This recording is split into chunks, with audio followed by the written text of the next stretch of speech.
Cinnamon Live, the #1 place on the internet to learn about YouTube, network with other content creators, and have an awesome time doing it. My name is Nick, and today we are answering your YouTube questions. So if you are hanging out in the live stream right now, we've got a form that is free for you to fill out down in the description if you have a question that you want answered. If you are watching this on the replay, we put timestamps down in the video description, as well as a bunch of other helpful stuff, so you can go down there and jump to the parts of the stream that matter the most to you. So make sure that you do check that out so that you can, jump to the content that matters the most, or just sit back and learn a bunch of stuff about YouTube. But when I say we are answering your YouTube questions, we're also looking at YouTube channels, and I mean that myself and my brother from the same mother, Dee, what's happening?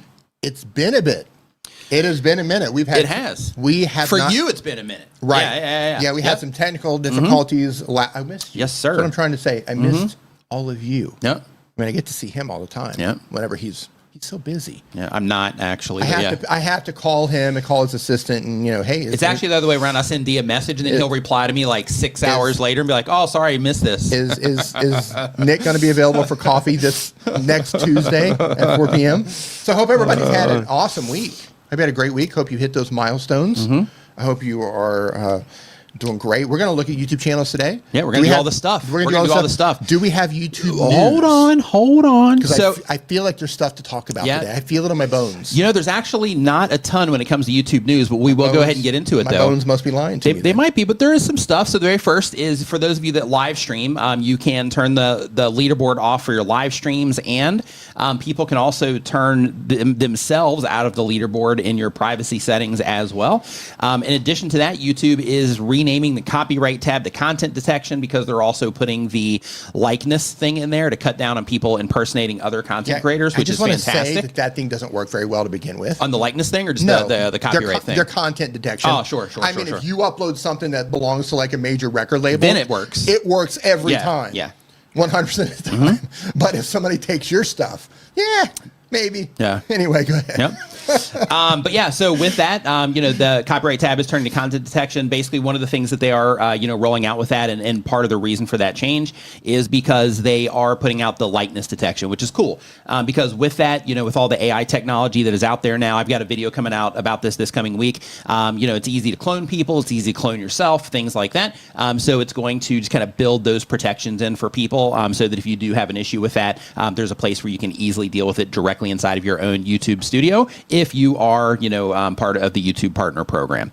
On additional stuff, there's actually two very big things that I want to talk about. Additional stuff. The very first is Dee and I are working on a course right now. It's called Tuber School.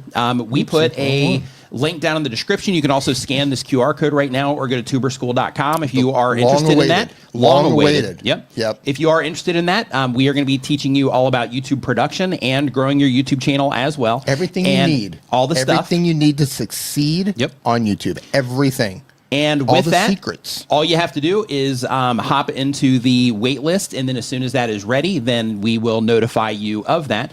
So you can go ahead and get on that wait list right now. In addition to that, I created a dashboard for content creators that I talked about last live stream, and I'm not sure if you've seen it yet, so I'm letting you know now. So the dashboard is called Creator Dashboard. You can find out more about that at creatordashboard.com. But it takes your new tab that when you open it up, it's that boring, just like Google thing. And then it transitions it into something that you can actually use and get value from as a content creator. And it has some additional tools for you inside of YouTube as well to analyze other YouTube channels and things like that. So make sure you check that out also at creatordashboard.com. So between tuberschool.com, creatordashboard.com, you got some stuff to look at. And this stream is also brought to you by Opus Clip, which is the sponsor of today's stream. If you're not familiar with Opus Clips helps you quickly and easily get a lot of clips from the content that you're already making. So if you live stream or you make longer videos, you can drop those videos into Opus Clip, and it'll give you mid-form videos or vertical videos, or both, depending on how it is that you set it up. And you can use that to fill in the blanks when it comes to publishing content, when it comes to starting social media accounts, to where you think like, hey, I know people upload my stuff over on Instagram, but I just don't have the time to do it. Opus Clip is a great solution for that. But you can try that for yourself at tryopusnow.com. That is an affiliate link, by the way. So if you do, go through that particular avenue, then, I'll get a hookup for that. But if you just want to go straight to opus.pro or opusclip.com, you can do that as well. Your call. Totally up to you. Somebody's got to pay the bills around here. Somebody's got to do it. Yeah, somebody's got to pay the bills. Somebody has to keep the lights on. Right. These LED lights aren't free. Right. I mean, pretty close, though. Like LED lights are pretty energy efficient. Yeah. So that was a really bad example. That was. Listen, if you need to use an example of why you need... Hey, that TV isn't free, though. That's right. Well, actually, you stole that TV, so maybe it is. Maybe it was free. Technically? Yeah. Yeah. Hey, well, these computers aren't free. Oh, you stole those, too. Yeah, maybe those are. No. All right, so it's gonna be a fun stream. Yeah, if this is your welcome back, Dee. Right? Yep. Yeah, so if this is your first time here, just a quick reminder. We are answering YouTube questions, and we are looking at YouTube channels if you are somebody that needs feedback on what it is that you're doing. So if you're like, hey, I would love just some feedback on my thumbnails, or could you look and just see, like on my channel page, is it clear what it is that I'm even doing? Those types of things. So we can't watch videos, but we can look at the other stuff. And the reason that we can't is because of copyright reasons. But if you need that also, we can do that for you also. All you got to do is just put the information down in the form that's in the description below. If you are watching this on a platform that's not YouTube, you can go to nickniman.com/ask, and it'll redirect you to that form. Tom Nash in the house. What's going on, dude? Hope you're doing great. Home Wrap Repair, nice to see you in here as well. Shark Scrapper, what's happening? Chantel, Doug, nice to see you guys in here also. D Blitz, what's happening? Hope you're doing great. Brad, nice to see you in here. Homekeeping channel, home capping channel. I'm not sure what that is, but homekeeping channel. Nice to see you in here. David Matney, what's going on? Hope you are doing great, and everybody else as well. What's up, Ed? You have a comment on there about the dashboards pushing the chat box down. Pushing what? The creator dashboard that says pushing your chat box down. Oh, interesting. On like the YouTube Live page. Yes. Oh, interesting. Great. That's interesting. Thanks for the feedback. He'll look into that immediately. Yep. Yeah, Tom Nash, what do you think? Is NVIDIA holding the whole thing together or not? Yeah. What do you think, Tom? Is it all resting on NVIDIA? All right. Good stuff. Let's get into YouTube questions. Yep, let's get into the YouTube questions. All for that. That's interesting. On mine, it's actually on the bottom of the live chat. Oh, but I have the updated version where it collapses. That's why. So it'll be under the live chat in the future. Yeah, that update's already been covered. So thank you for that feedback. So when it comes to the YouTube questions, we're going to go ahead and just dive. I don't know. Do you think you should go head first or feet first into the questions here? What do you think, Dee? If we've learned nothing. Well, I mean, If we've learned nothing, Generation X, is that when you dive head first, you're at least going to have one of your friends end up in a wheelchair. Yeah. So we don't dive head first anymore. Yeah. So you dive. If you're going to dive, you dive feet first. Yes. Yeah. Yeah, little tip there, a little life tip. Yeah, for you young folks. For you young folks out there, never dive head first. Yeah. So I guess you're not really diving, you're jumping. Jump feet first. Yeah. That's what I'm trying to say. Yeah. Or how about you just take the ladder? How about that? Yeah. How about you just turn around, grab the ladder, slowly walk down into nobody the Nobody ever learned anything by taking a ladder. Yeah. All right, let's answer some YouTube questions. Tommy T's Extreme Roller Coasters is our first question here. Uploads when he has time. Gen X learned for you. We learned it all. That's right. Yeah. Tommy T's Extreme Roller Coasters uploads when he has time. Been on YouTube for a year or more. He does roller coaster POV content. The goal of the channel is to make money. And the question is, do shorts ruin the algorithm for long form videos? I posted a long form video a week ago and it was doing very well. The numbers were climbing and everything was looking great. Then I posted a short video that linked to my long form video, and within 24 hours, my long form video bombed. Was that a coincidence, or what do you think might have happened? Definitely a coincidence. So when it comes to YouTube Shorts, YouTube Shorts doesn't impact that long form video in terms of taking it over in terms of the priority and the recommendation system or anything like that. They're two different experiences, even though that short will get recommended in the short shelf and things like that for the people that are that might be interested in that on home pages, suggested videos, and pretty much every place on YouTube, because that's where they put them. Then they can still come in that way, but it's not going to have a negative impact on that long form video. So it could have just been the timing, in terms of when you publish that video, it got some momentum and then started hitting groups that didn't respond to it as well, and just the timing matched up that way. But that's definitely a coincidence when it comes to YouTube Shorts. So when it comes to shorts, YouTube system understands that people are interacting with that stuff in different ways, and therefore, one isn't, penalizing the other one, so to speak. Next up on the list, Jerry, what's going on, man? Hope that you are doing great. Hey, Brioni, nice to see you. Oh, we got Brioni Faith in here? Yeah. Hey, what's going on, Brioni? Nice to see you. Yep. Yeah, nice to see you. That one must have scrolled by. Oh, there she is. What's going on? Hope you're doing great. So next up, we got Field Guide to DIY. Field Guide to DIY. They do education and home improvement repair content. The goal of the channel is to teach others. And they say that they're trying to build more consistent reviewers. And the question is, you guys convinced me to do live streams answering home repair questions live. Do the same. Why did we? Yeah, I don't know. Let's see what the rest of this is. Do the same copyright laws apply to live streams? Sound button bar. I'm assuming so. For example, Bill O'Reilly yelling "Do It Live" or the Price is Right theme song. Yes.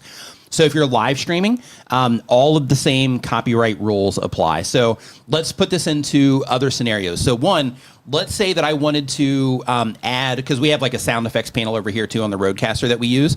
Let's say that we wanted to add like Will Ferrell, cracking a joke of some kind there to just kind of reinforce something that we might be saying. Then we would be using that inappropriately, and that wouldn't fall under fair use or anything like that.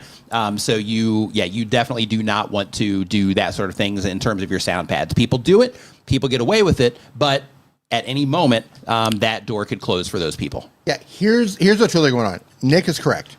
Technically, you're not supposed to use that. A meme, a video meme, right? Somebody coming in saying something, right?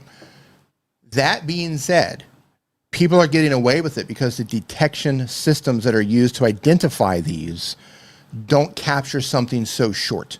It's not capturing something that's just a couple of seconds long. Currently. I believe some other systems out there, like Content ID is not the only system, but there are certain systems, I think those look for anything 5 seconds and over. I don't know what Content IDs is now in 2025. The problem isn't necessarily today. The problem is if you have a catalog of live streams where you've done all of these live streams and maybe they're still performing, maybe you're still getting views on those live streams. Or even if you're not, they're still in the system. Or even if you're not, and in 2026 or 2027, they make an adjustment to the Content ID system where now it can identify even 2 seconds. And then you come back and you either get all of these claims or, and this is unlikely to happen, or you get strikes. And if you get 3 strikes within a 90-day period, I think you do get 1 warning now for a strike. Is that right? Yeah. So you can get a strike now, and then you can go through like a class from YouTube in order to resolve that and promise not to do it again. And then after that, it's 3 within a 90-day period. Yeah. They'll terminate your channel. But that's rare. That's really rare. And YouTube also, and this was part of the news last week, so I probably should have just let you guys know about it this week too, because they did have some stuff that came out last week also, but because I kind of showed up to the live stream late last week, we didn't get a chance to talk about it. But another thing is that I just completely lost my train of thought, Dee. You're talking about YouTube updates. We're talking about Content ID, talking about copyright within YouTube. Yeah, give me 1 second here and I will... Bottom line, anytime you're using something you do not have permission to use, even if it's a meme, you're risking it. Yeah. That being said, I've used stuff in my videos before. Sometimes you take the risk. Sometimes you're like, you know what? Nothing would make this video better than putting this soundbite in here right now. And that's a choice that you have to make as a creator. Yeah, so for me, I'm not a fan of that approach, and the reason for that is because I've had content come back to bite me later. So he learned how to jump in feet first because we jumped in head first. So a couple of different scenarios that I'll share with you really quick is. The first one was within my first handful of videos that I uploaded, I showed people how to go into the code of YouTube and download a thumbnail. And because of that, I ended up getting a community guideline strike for that particular one, and I was able to get it resolved. But it created this issue for me, and I didn't get that strike until I think I had, at that time, I might have had somewhere between like 50 and 70,000 subscribers on my YouTube channel. So I made it with under 100 subscribers. And I didn't get the strike until later. Another situation is I had a guest on one time. And, for those of you that have been around the channel for a while, you know that sometimes I have guests on and, they promote stuff sometimes. Some of them will have trailers. Some of them will just have some information, stuff like that. So in this particular case, the person had a trailer, and this is many years ago, but they had a trailer to where, just kind of getting everybody hyped up about this product they were putting out. And at that particular time, at the time that we used it, the rights, were there and all that stuff, and it was fine. But what ended up happening is the person that they got that song from, they ended up selling the rights to that, and then Envato ended up with it, and Envato actually also put that strike against my channel. And then in that particular case, it was actually a claim on that particular video. It wasn't a strike, but it was a claim. But in that particular case, because that person didn't have the license for it or anything like that, I was just stuck with that claim on that particular video. So I ended up deleting it. But in that case, though, both of those came to get me like years later. So just be really mindful about that. And it's important to think about this when it comes to copyright related things on YouTube and just general policy stuff, because there's a lot of YouTubers that are violating a lot of rules when it comes to YouTube in terms of things that they're doing in their descriptions, in terms of, copyright related things that they're using, and just other policy things they might be breaking. And because people see them getting away with it, they're like, oh, hey, no problem, right? I can do that too because this big content creator is getting away with it. But what happens sometimes is, people that are using the stuff, sometimes they're licensing it, sometimes they're not, and they're just getting away with it. But you don't know what's happening in the back end, right? And you don't want to put yourself in the situation because, if you have published a video to YouTube, which most everybody here has, the amount of work that goes into making a video, coming up with the ideas, making thumbnails, writing a title, your descriptions, and, kind of going through that entire process. So you put that work into a channel, you got all of this content, and then the decisions that you're making now around, hey, I just want to use this because I think it's going to be, funny. And you do that now, it can come back to bite you down the road when, like if your channel picks up momentum, if you don't have it now and your channel picks up momentum, it could hit you at that worst part to where you're like, man, it's all coming true. All this stuff that I've been working for, it's finally falling into place. We're taking off like a rocket ship. And then you wake up and your channel's gone because you did that on a bunch of videos, and then they issued a bunch of copyright strikes and ended up getting your stuff taken down. So, and I know it sounds like a bit of fear mongering, but those are the types of things that is important to think about because copyright is a legal thing. And since it's a legal thing, we don't know when rules are going to change, around that. And we don't know when the systems are going to get better about identifying it or really penalizing it, because it can already identify it because YouTube is actually seeing your videos frame by frame. So it can already see them.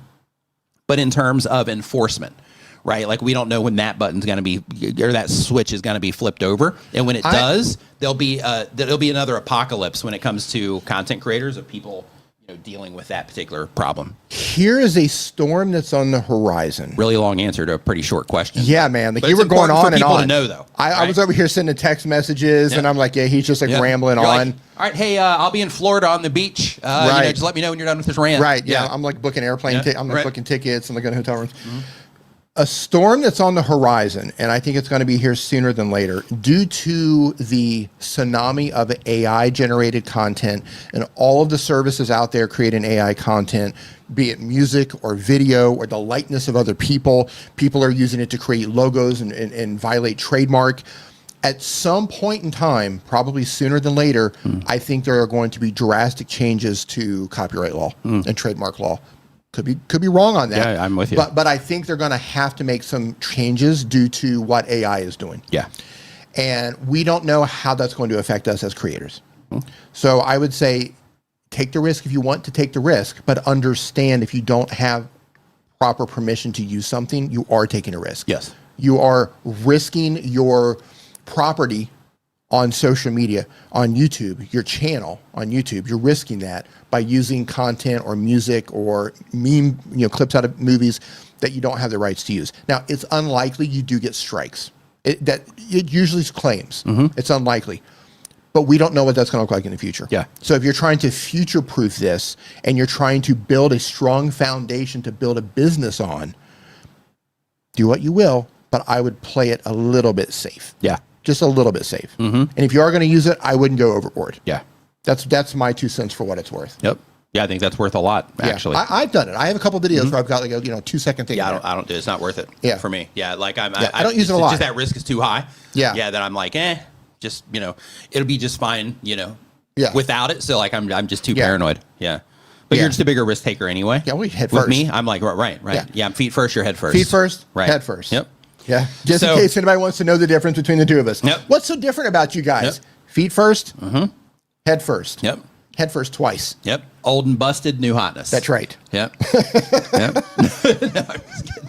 That was a, what was that, Men in Black reference? Yeah. That's what that was. Okay, Global Lens is the next channel here. They upload one time per week or more. They do travel content. The goal of the channel is to make money. And the question is, with AI making it easier to produce videos, should we consider more frequent uploads? Maybe YouTube wants more fresh content more often. So this is a really interesting question. Dee, what are your thoughts on this? What's the question? Thanks for paying attention. No, I was doing with AI. I was doing what I was doing to you here. I'm like handling stuff. Yeah. I'm standing on business over here, trying to hold the stream together. No, go ahead. Okay, it says with AI making it easier to produce videos, should we consider more frequent uploads? Maybe YouTube wants more fresh content more often. What are your thoughts on that? I am pro AI. Me too. I'm pro AI across the board. That doesn't mean I'm anti-human. I think. Well, I mean, you kind of are. I mean, if we're honest. Yeah, I'm going to rephrase that. I've made no mistake about it. I am Team Asteroid. I am Team Asteroid. But on a smaller scale, I'm rooting for it. Zoomed out, bring in the asteroids. Right? No, I think AI is it's a tool. AI is a tool, be it for video or photo or for text or for music, whatever it is, it's a tool. As creators, I look at AI like this. AI is a blank canvas, right? We have a new palette of tools to choose from, right? We have our video editors, we have Photoshop, we have a billion and one tools that we can make content with. Yeah. All these cameras, those are our tools. Yes. We now have new tools, and AI gives us a new blank palette to choose from.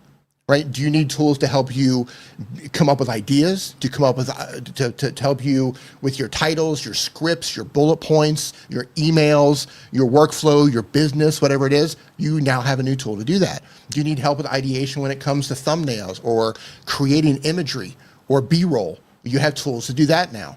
You know, we have all these tools to move faster, to come up with ideas faster. What I think is important is that you learn the tools, learn how to prompt, learn how to use the tools. And by the way, we're going to teach you how to do this inside of Tuber School.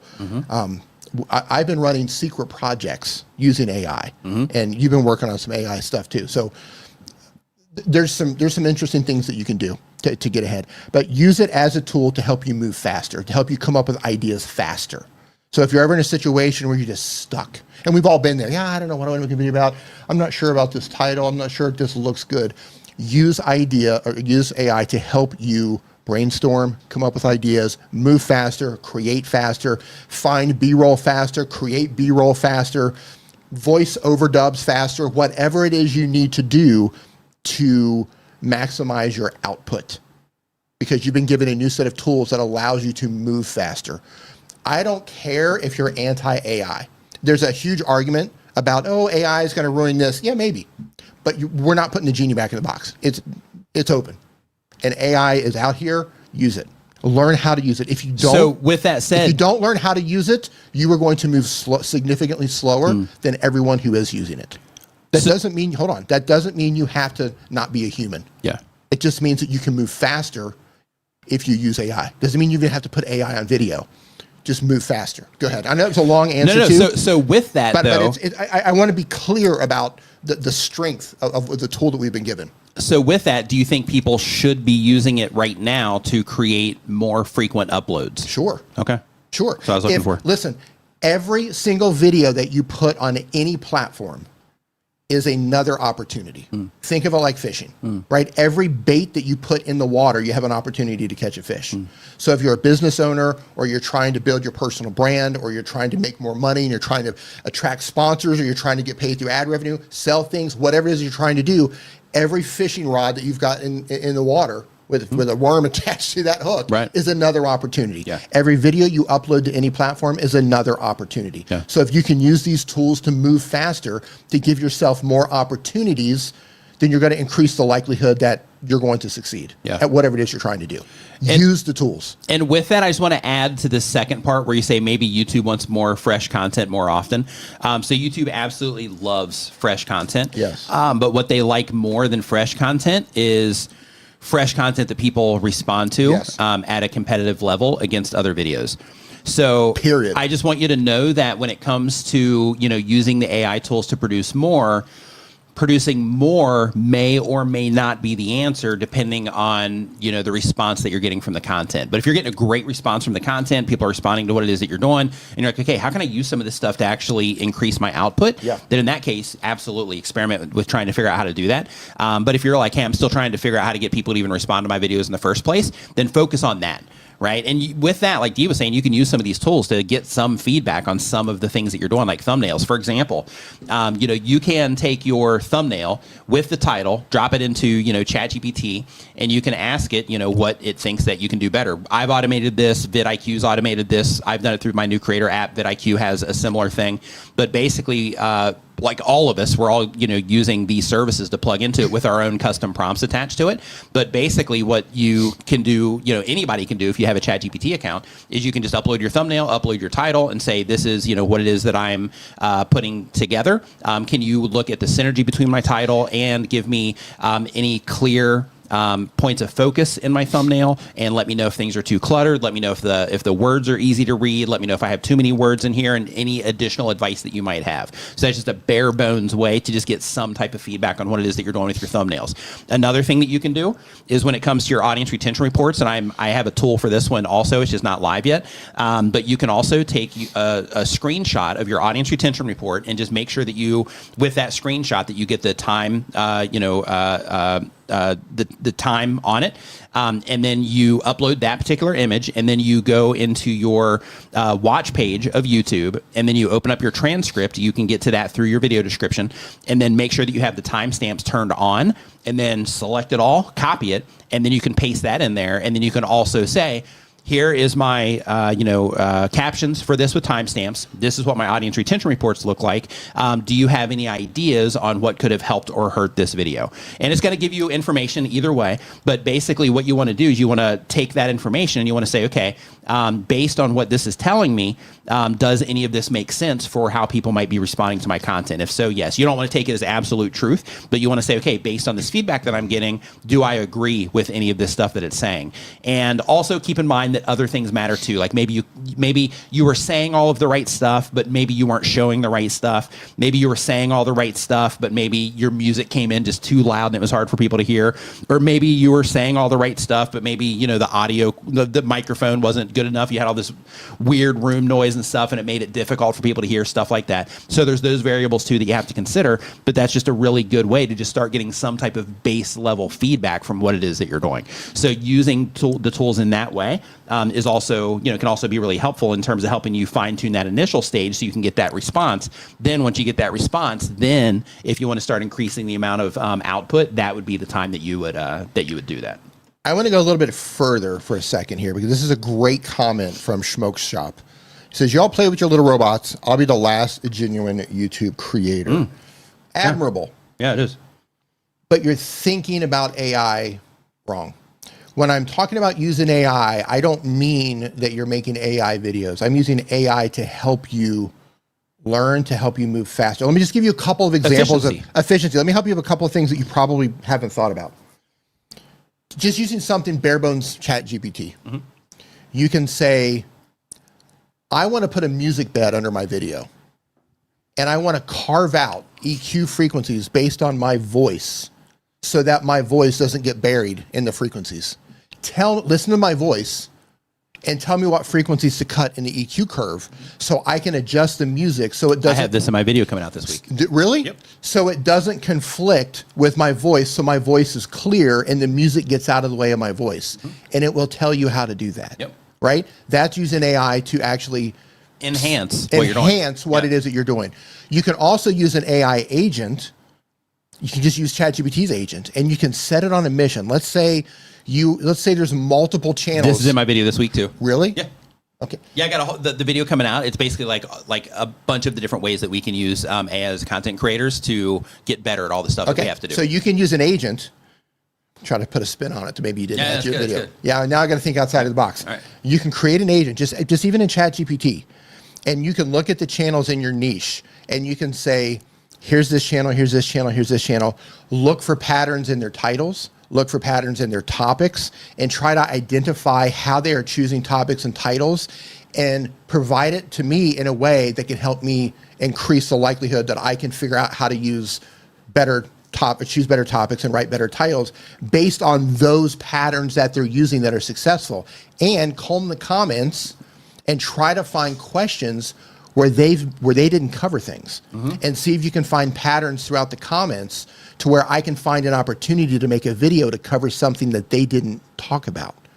So those are just two things that you can use with AI for that has nothing to do with the actual creation itself in terms of like video or editing or anything like that, but it's helping you choose the right thing and helping you find opportunities and helping you sound better or look better. AI can create LUTs for your cameras and for your video editing. Like, that one's kind of hard though. Like nailing that one is difficult. It is, it's not great at that yet, but it can give you a but lead. it can. Yeah. It can help. It can help you. It's tough to get it to nail the LUTs. It can help you practice your speech. You can plug your microphone into it and say, "Look, I have a problem with ums and ahs and filler words. I want to speak to you for a while, and can you help train me so I can speak better on camera?" It will help you do that. So we've been given a tool, and it does, I'm not, you don't have to like make AI slop. Right. You can use AI to become a better creator, and just like you use a car to get to work. Just like you use a car to get to work. Walking. Right. Yeah. So anyway, do what you will. But I'm just saying you can use AIs in ways to make you a better creator without ever putting AI in your actual creation. So you have to think outside of the box when it comes to how you're going to actually use AI. So Tom, really quick, he checked on the GIF and meme thing. Yeah. And it said it can be used under the doctrine of fair use, but it's not guaranteed. And it depends on many factors. Yeah, that's the whole thing with fair use. Is fair use. There's so much nuance in that. That's why you gotta be super careful. Yeah, there's the risk. Yeah. The question would be, are you willing to risk your business, your property on YouTube over a meme? Yeah. Maybe. So a lot of people do. Some people with huge channels do that, and they've done it for years. But how's that going to play out in 2027? I don't know. I don't know. Really quick here, another one, Shark Scrapper says, AI is great, but when I see channels using AI and either the voice or images are factually incorrect. Oh, sure. Yeah, listen, 100%. If you are using AI, I urge you to take the extra time to create or to use AI to make quality content. Don't make AI slop, because exactly what he said is going to happen. People will click off. Yeah. And SMA Sky says, I say that you can still be a genuine creator and use AI. 100%. Absolutely. 100%. 100%. Yeah, right there with you. Yeah. Yep. I use AI. I use ChatGPT every single day for ideation. Good point here. PL Remnant says, even if you're refusing to use AI, you're using AI. YouTube recommends, Spotify, playlists, 100%. Photoshop detecting your subject, any search engine, any social media. It's just the latest. The algorithms are AI. Yep. When it's scanning your content. Yeah, he says here, I'm not saying, Dee's not picking on you. He's just kind of, just bringing this, just bring this out for, for everybody. No, Smokes Up. I'm not picking on you. I'm just saying, hey, think about AI, and this is for everyone in here. I want you to think about it from a different perspective, because most people think AI slop. Right. But AI can really enhance all of us as a creator, just helping us fix the things that we struggle with or we don't understand. A lot of people are turning to AI now instead of Google. Yeah. They're going to ChatGPT and asking, how can I do this? Instead, and it's walking people through how to do that. So, there's a lot of ways to do it. Yeah. I feel like you could have an entire stream talking about AI, pros and cons. Yeah, I've considered adding a stream like that just occasionally. Yeah. And also having a stream to where I help creators do stuff with AI. Yeah. So for example, like having a stream to where it's like, hey, if you have a domain, then we're going to workshop a website for you, like right here in real time, and basically spend like, a couple hours just building a website for somebody, or maybe 30 minutes, depending on the thing. Right. Yeah. For those of you who are entrepreneurs and have come up with a business name and have tried to come up with a domain name for your website, and you've tried to come up with a logo and brand colors and how you want your business to feel, those of you who have already done this knows you can spend a ridiculous amount of time doing that. Oh, yeah. You can spend days, weeks, months trying to come up with, what am I going to call it? What's it going to look like? What kind of fonts I'm going to use? Where you could knock that stuff out and come up with incredible ideas in hours. Yeah. You could have hundreds of ideas within hours to choose from. Yeah.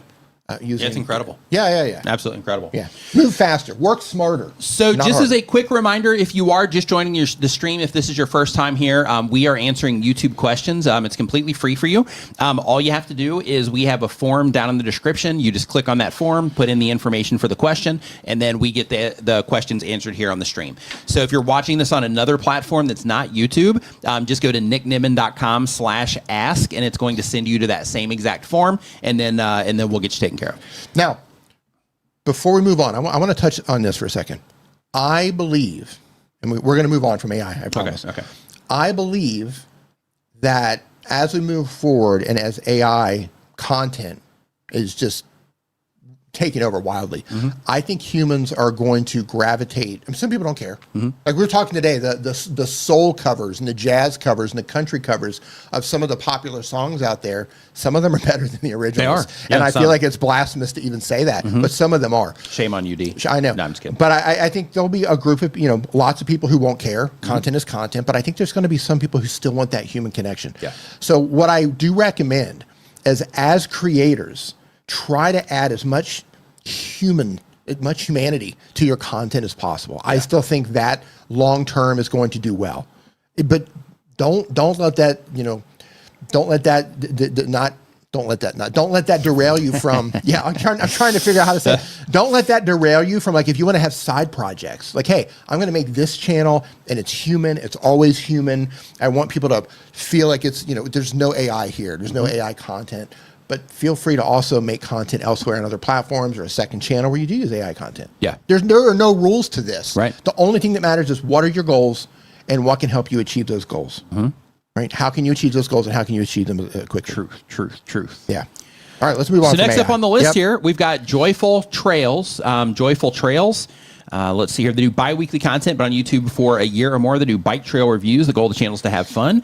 They say they're approaching 10,000 subscribers. Congratulations to you. I just want you to know that a lot of creators don't even make it that far. So you are absolutely crushing. And I just want you, to acknowledge, just take a moment and be like, all right, I'm doing pretty good. Right, because a lot of creators don't make it that far.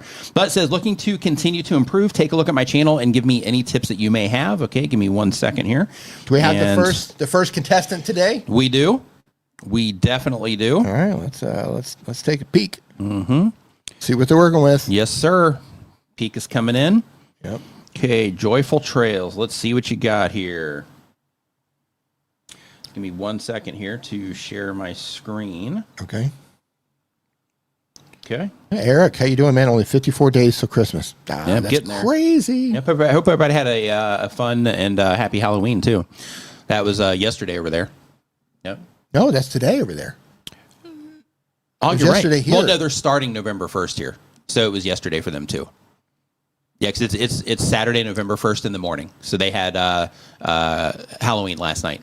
Oh, okay. Yeah. There you go. Time zones and stuff. So time zones. Yep. So JoyfulTrails. I hope nobody put any razor blades in the candy. Right. Yeah, supposedly that's that never happened. Yeah, that's like a thing that, just like a old wives' tale. Right. Thing. Yeah, watch out for razor blades. Like, why would you do that to kids? Why would you even make them worry? I mean, I guess it's just to make, try to make them safe, but I don't know. Yeah. Okay. So let's look at the channel. So let's see what you got going on. JoyfulTrails. Explore bike trails with me, and hopefully we'll find a little joy in the journey. Love that. Nice, positive, friendly message. Biking Pine Mountain, Georgia, Man of War Trail. Okay, so one thing that I would definitely experiment with, and I'm going to go look at your videos page right here and just see if this is already happening. Go ahead.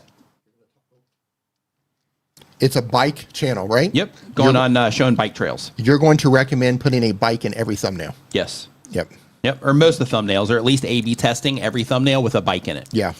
Yeah, so here you have Man of War Trail. All that's great. But one thing that I try to... Here, hold on. I got to turn on a different extension for this one.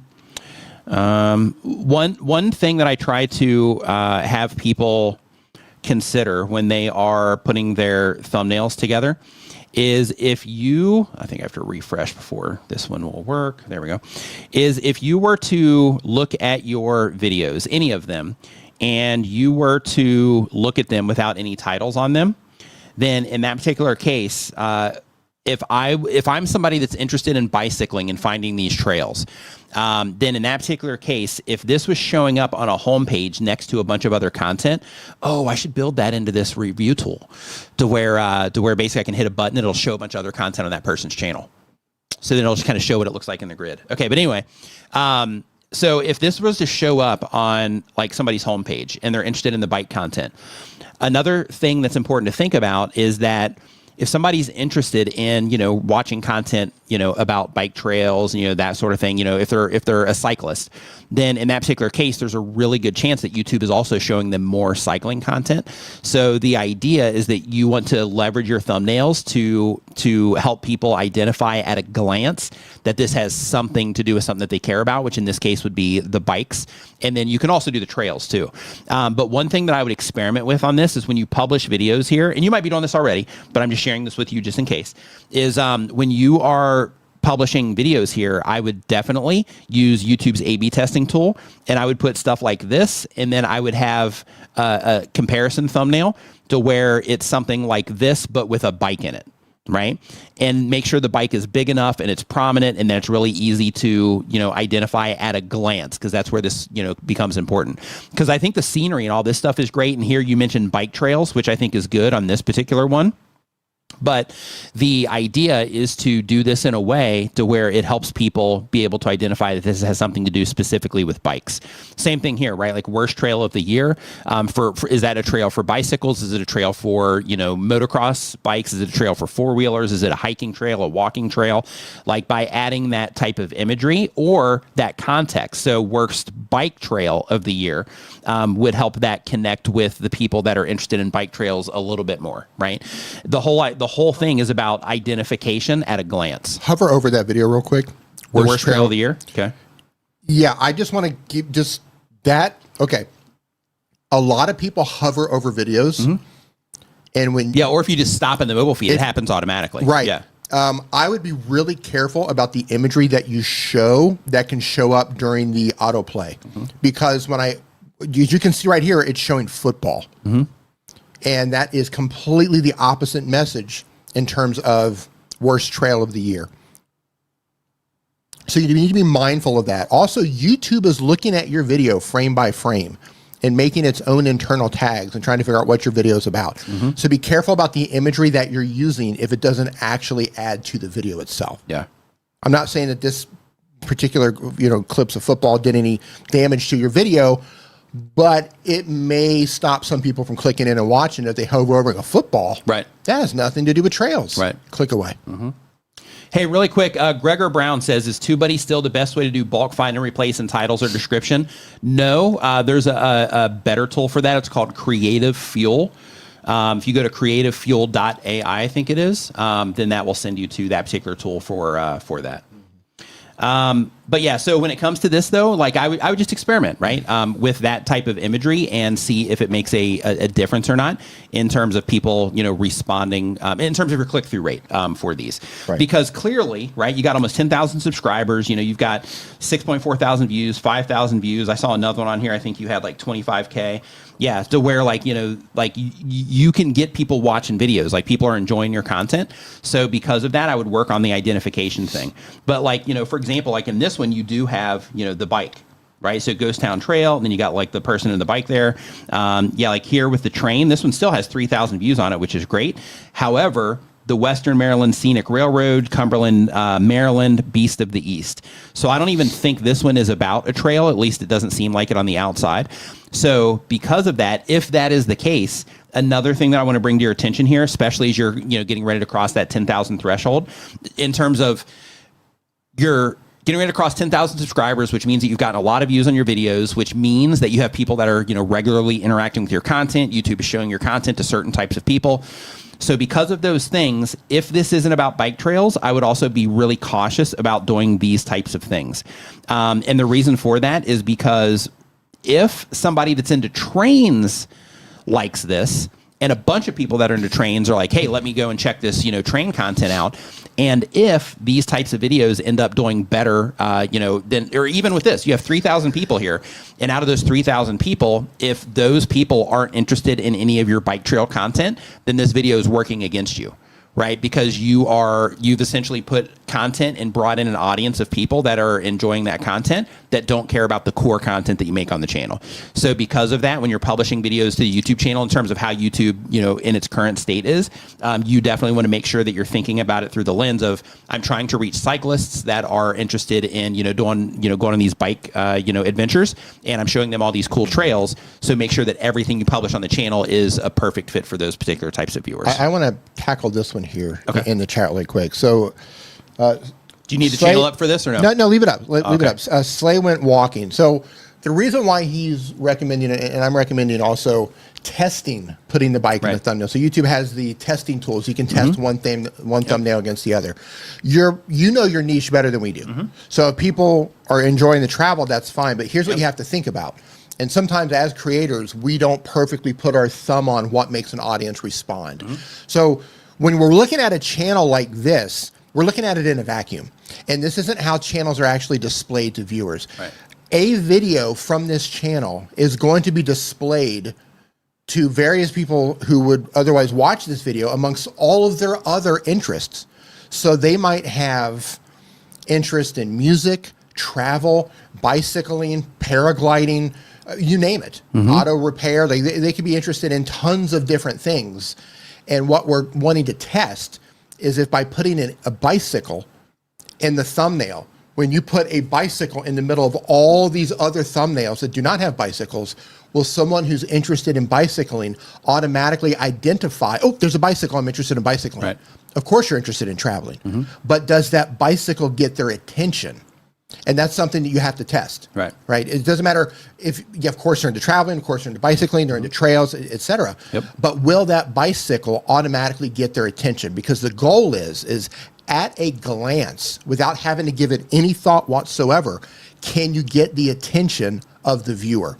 And that's what you're doing. You're not fighting against channels. I mean, if somebody's searching for something about bicycle trails, yes, YouTube is going to give you all the results of people who are making content about bicycles and bicycle trails.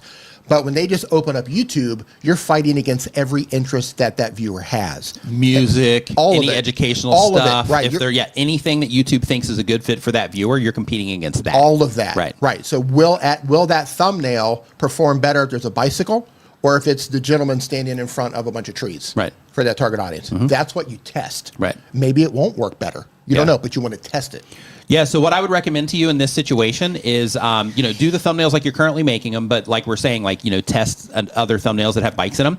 And I would go as far as when you are out here making these videos that you are, capturing, be like, hey, I'm going to stage this shot. I'm going to put my bike here because this is beautiful. So I'm going to put my bike over here so that they can see the bike. And then I'm also going to show the scenery. So then you're kind of nailing both. Because another thing, because you mentioned they're there for the travel, not necessarily the bike. So there's another nuance within that also when it comes to audience targeting on YouTube. I actually talked about this in my presentation at Vid Summit. So an example that I like to give for this, and this works out because you talked about travel, is even when it comes to travel-based channels, you have travel channels that people watch because they, want to go on these adventures, but they never plan on going to those places. They're just interested in those places for whatever reason, or they're watching them for entertainment. Whereas when it comes to other travel channels, they are in front of actual travelers. So because of that, the content that they're making doesn't necessarily cross over. So if you are a travel channel that is there for the entertainment audience, then in that particular case, you don't want to publish videos on the channel that are about, how to, travel with one bag. You don't want to publish on the channel about, hey, if you're going to Mexico, these are the places that you want to stay if you're going to Mexico City. You don't want to publish that type of content because these people aren't there for that. So if you want the channel to thrive at the highest possible rate, then you need to focus on that entertainment content. But if you are reaching the travelers, you can do some of the entertainment stuff, but you do it in a different way. So instead of being like, hey, follow me on this journey, it's like, hey, I'm going on this journey and I'm going to show you all the things that you need to see, in this particular area, if you plan to come here. And those types of nuances can be the difference between a channel really thriving and a channel just kind of, chugging along and kind of struggling because they've grown all of these different audiences because what it is that they're doing isn't focused toward a particular type of viewer. So the whole thing with the bike identification is to help people that are interested in the bike trails themselves to be able to identify that it has something to do with something that that they might actually consider doing themselves, right? And they identify that through the bike. All about testing. Yep. Everything is about testing. Yeah, 100%. You know, a lot of times we think we know what the audience wants, and we're wrong. Right. Sometimes you knock it out of the park, hit a home run. Sometimes you completely miss. Right. And you have to keep trying. Okay, well, I thought they were going to respond to this, and they don't respond. Yep. Yeah, test. Yeah, so hopefully that was helpful. And also, just a quick reminder, if this is your first time here, I do want to let you know we are answering YouTube questions, also looking at, channels if need be. So if you have any questions, or if you want some feedback on something very specific about your channel, then there's a form down in the description where you can put that for free, and we will get it answered here on the stream today. Or if you're watching this somewhere else, you can go to nickniman.com/ask, and it'll redirect you to the same exact form. So next up on the list here, we've got Mike Parker Collects. Mike Parker uploads 1 time per week or more. He does pro wrestling collectibles and commentary content. The goal of the channel is to connect with others who like what he likes.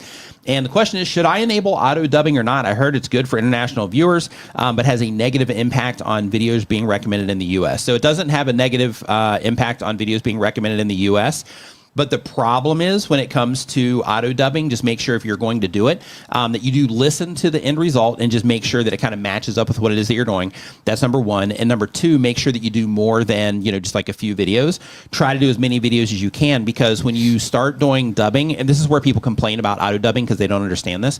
When you start doing auto dubbing, it's important to look at it like you're essentially starting a new channel in those particular regions. Because if you have, let's say, like 3 or 4 videos that are dubbed in that language, then YouTube only has a few videos that they can recommend to those particular viewers. So even if somebody comes in and they enjoy a video, they only have a limited inventory of videos. If you don't have a lot of them dubbed, they just have a limited inventory of videos that they can recommend to those people. So because of that, it just makes it kind of like a slow type of thing. If you are just like, okay, from today forward, I'm going to start, doing that, instead of going through and doing like, a bunch of videos.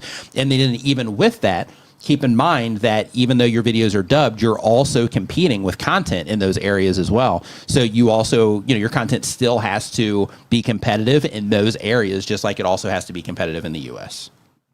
So I want to tackle something out of the chat here again before I pull it up. So there's a conversation going on. Where does the channel go? I just scrolled past it. It is called Extreme Wise Predictions. Now, I'm not deep diving into your channel right here. I was just taking a glance at it while Nick was looking at the other channel. I just caught some of the conversation that you're having with Doug. And just at a glance, I want you to understand, because I think he's struggling with trying to figure out, how to get recommended on the platform. Hey, really quick, there's an Opus clip question that came in. Yeah, go ahead. Really quick. So Ian James says, can Opus export 4K or only 1080? I think right now it can only export at 1080 because it's 1080 right now. All right, go ahead. Okay, you are getting thousands of views on your videos. So I'm assuming that those are organic. I'm assuming that you're not paying to get those views. But if you're organically getting thousands of views, then you're being recommended. YouTube is doing its job. What's happening is, if your videos are dying off, there's a couple of things that could be happening here. What was the original question? He's struggling about recommendations. Oh, okay. So there's a couple of things here. Number one, your content, a lot of it is dated. I see it. A lot of your content is dated. So if you're making videos on July 2025 predictions, I don't know how popular that's going to be when they're not in July. As time goes on, these videos are probably going to lose relevancy because they're dated, right? It would be like going back and watching the news from last year. Right. Like, well, yeah, we already know what the news is. It already happened. So you have that going on. Secondly, you're getting thousands of views. That means YouTube is doing its job. What you need to do is go in and look at your audience retention report. You need to figure out where people are leaving your video, and you need to figure out why they're leaving your video. Because YouTube is showing if you're getting thousands of views, YouTube is doing its job. It is recommending your video. What's likely happening is you are having a negative response, and YouTube is like, okay, well, we're recommending this video, and people are not responding positively. They're not responding enough positively to the videos, so we're less inclined to keep testing this video. That's probably what's happening. Go into your data, look at your audience retention. That's the first place I would look. And if you see a hard drop and you see people falling off on that graph, you know that they're losing interest. So then you as a creator, you have to figure out, okay, why are they losing interest? Are my videos too long? Am I taking too long to get into my predictions? Why are they leaving? And that's something we all struggle with. Right. So that's what I would do for you right now. So really quick, since we're talking about YouTube recommendations, because this is important for everybody to know, since that's what the conversation is on. And because we're all, we all have to deal with this. So this is directly from YouTube. So you have what we say, here, and then a lot of people, sometimes are like, okay, well, this is what these guys think. But this is like all the stuff that Dee's talking about. Like, this is all stuff that we get, from our experience, but also from YouTube and the documentation that they put out. So here. This is about YouTube's recommendation system, and they say that we start with the knowledge that everyone has unique viewing habits. Our system then compares your viewing habits with those that are similar to yours and uses that information to suggest other content that you may want to watch. Our recommendation system is constantly evolving. Right. This part's really important because, this is where people will have that seasonality to where they're like, hey, all of a sudden, my videos aren't going as well as before. Well, because their system's updating and, you might not be as competitive, for those audiences as you once were. Right. There might be more content in your area than there used to be, those types of things. Or, just the interest at that time of the year, that kind of stuff. But anyway, learning every day from over 80 billion pieces of information we call signals. The primary signals our systems consider are watch history, the YouTube videos that you've watched to help give you better recommendations, remember where you left off, and more. So basically, when it comes to their recommendation system, they're looking for content that people have already responded to. This is why when we were looking at the bike channel, I was like, hey, if YouTube's recommending this stuff, it's likely that if they're into content about bike trails, that they're also seeing other content about, bikes and bike trails. So that's why leveraging that imagery becomes so important, because if you are publishing content and this watch history thing is a part of it, then that means that your content is going to be showing up next to other content that is like yours, in addition to everything else that viewer is interested in. So you have that one moment for YouTube to put your content in front of that person, and that one moment for you to capture their attention. That's why it's so important to leverage the right imagery in your thumbnails and make sure that the right thing is being focused on in your thumbnails, so that the viewer can instantly and at a glance identify that your content's about something that they care about. Search history, what you search for on YouTube influences future recommendations. Again, somebody's looking for bike trails. Hey, I'm looking for bike trails. I'm heading, I'm going on vacation here. I wonder what bike trails are there. They hop into YouTube and they start looking for it. That turns YouTube's system on, and YouTube's system's like, hey, this person's all of a sudden, they're looking for bike trails. Maybe even in this particular area. Therefore, what inventory is in our system that might be a good fit for this particular viewer based on what it is that they're looking for, okay? Channel subscriptions. YouTube channels you subscribe to help recommend other videos that you may like. So this is one of those things, people are like, subscribers don't matter. This is a nuanced way that they still do. Likes, the videos that you've liked, helps their system try to predict the likelihood that you're going to be interested in similar videos in the future. So one thing that I just want to kind of spotlight here is how this is all about similar content that you've watched, right? So when you're publishing videos, they're looking for people that are into content like that, and they're going to try to show it to them, which is why some of these things are so important when it comes to imagery and audience match and that type of thing. Dislikes, our system uses videos you dislike to inform what to avoid recommending in the future. Not interested feedback, videos you marked as not interested helps to inform what to avoid recommending in the future. Don't recommend channel, viewer satisfaction surveys. But they say different YouTube features rely on certain recommendation signals more than others. For example, our system uses the video you're currently watching, this live stream right now, if we're going to be specific, as the main signal when suggesting a video to play next. To provide video recommendations on the homepage, our system primarily relies on your watch history. You can turn it off and delete it if you don't prefer to have your recommendations on the homepage. But the idea is, like, that's the rules when it comes to, the viewer side of YouTube. And they have other pages about this too. Like, just as a quick example here, if I switch to this tab instead, they've got like a whole other, thing about this that I'm not going to go into. But basically, when it comes to this as a content creator, that's why when we're telling people to, make sure they're leveraging the right imagery and they're making sure to make content, consistently for a particular type of viewer, this is why we say those things, because, YouTube tells us how everything works. And there's also like white papers and all this other stuff that you can dig into also if you wanted to. But YouTube tells us how all this stuff works. So what we have to do is essentially not think about necessarily YouTube's side, but think about that target person that we're trying to reach, because YouTube's going to be recommending our content to them. So from there, we have to figure out how to capture them, right? How do we capture them? So the way that you do that is through making content about topics that they legitimately care about at a high rate. So the largest amount of people in your audience are going to care about the video that you're going to publish. So you have to kind of vet your video ideas through that. And then using imagery to grab their attention, titles to compel them to actually click on it, and then once they come into the video itself, making sure that you deliver the best possible content that you can based on the expectation that you set up from the outside. If you can do all of those things, then you're going to do okay on YouTube. But at the end of the day, though, a lot of people, they try to not pay attention to these parts of it, or they just don't know. And because of that, they either struggle or they're missing out on opportunities to do much better because they're not keeping these types of things in mind. Yeah. So hopefully that helped. That was a good derail, though. Yeah, it was. To follow up on that, Schmokestop says, so making a broad library of videos means you may get put in front of a viewer who would not normally come across your content. Yes. However, what will they watch next? Yep. Right. Boom. So this is a double-edged sword. So you're right. You're absolutely right. Broad content, you're putting a whole bunch of... variety channel. I'm just going to make a video on everything. Right. You're putting a lot of bait in the water. This is the sort of thing that I struggle with my channel, which is a tutorial channel, right? So if I make a video, let's just say CapCut. Hey, Melinda. I make a video on how to edit on CapCut Mobile for beginners. And people come in and they watch a video on how to watch that because they're interested. They have a phone. They want to learn how to use CapCut.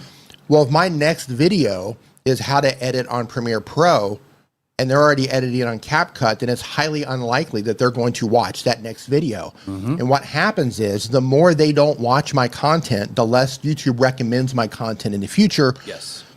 Which means that's what we talk about now. You probably hear tons of creators saying subscribers really don't mean that much now in terms of how your videos are going to succeed. You can have channels with loads of subscribers that don't necessarily get a lot of views because they might have a variety channel.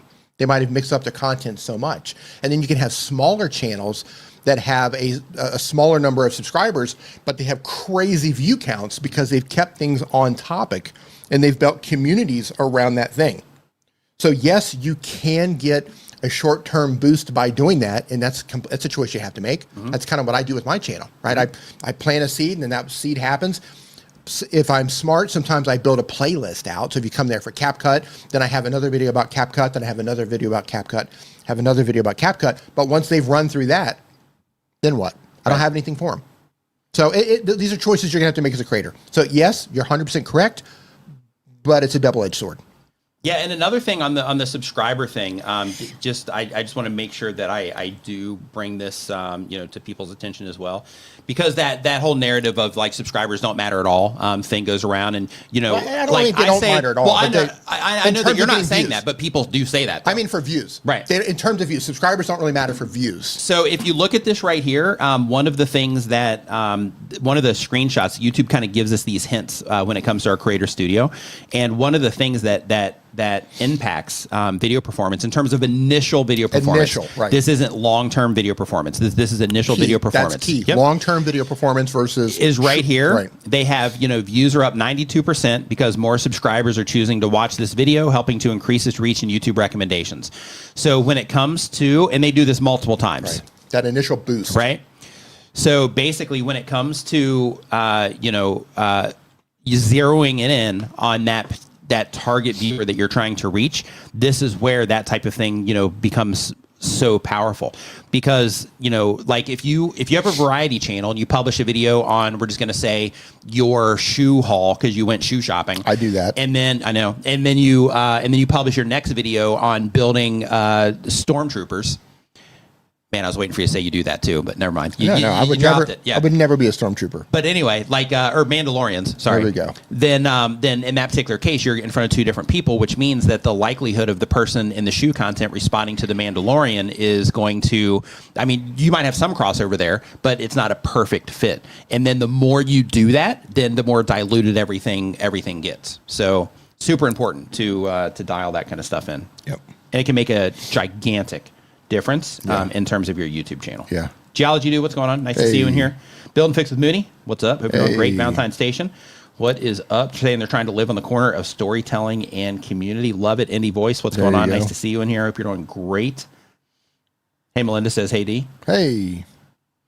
So let's see here. So next up on the list here, we've got, we did Mike Parker. iFun Chris, thanks for your membership for 36 months. Appreciate it. Hey, thanks, man. There was another one up here too. Tango in the Kitchen, also thank you for 15 months, says, greetings from Albuquerque, New Mexico.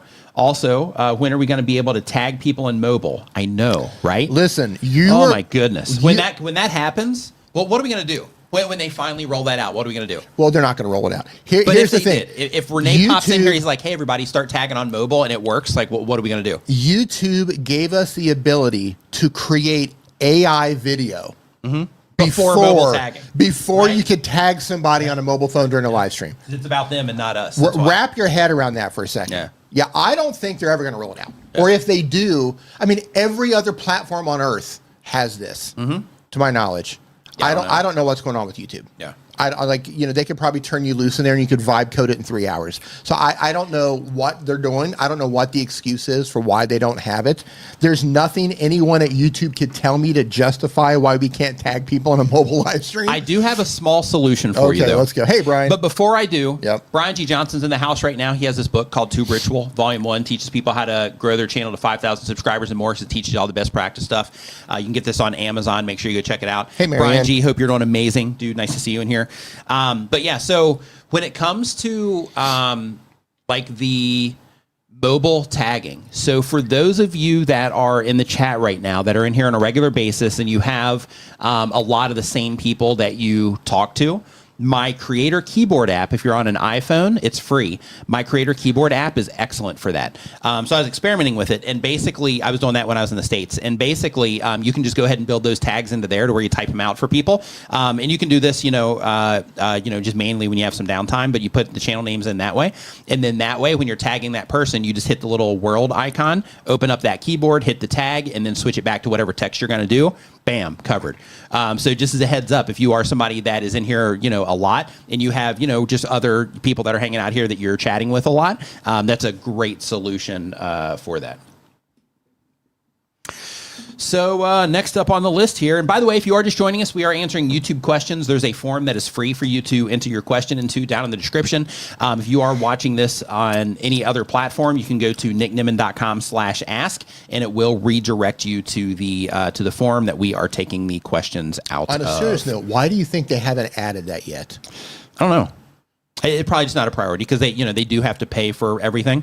So, it's probably just not a priority. On a payroll. It's not like they're paying extra money. Well, I know, but it's not like, we're going to have to hire 12 people to do this. Like, no, take them off the mobile team. Yeah. Like, like if even though they're on payroll, they probably have other jobs they have to do that are just a priority over that. To me, I think that would be a priority because it's just a simple thing. And like you said, they give us so much useless stuff. Yeah.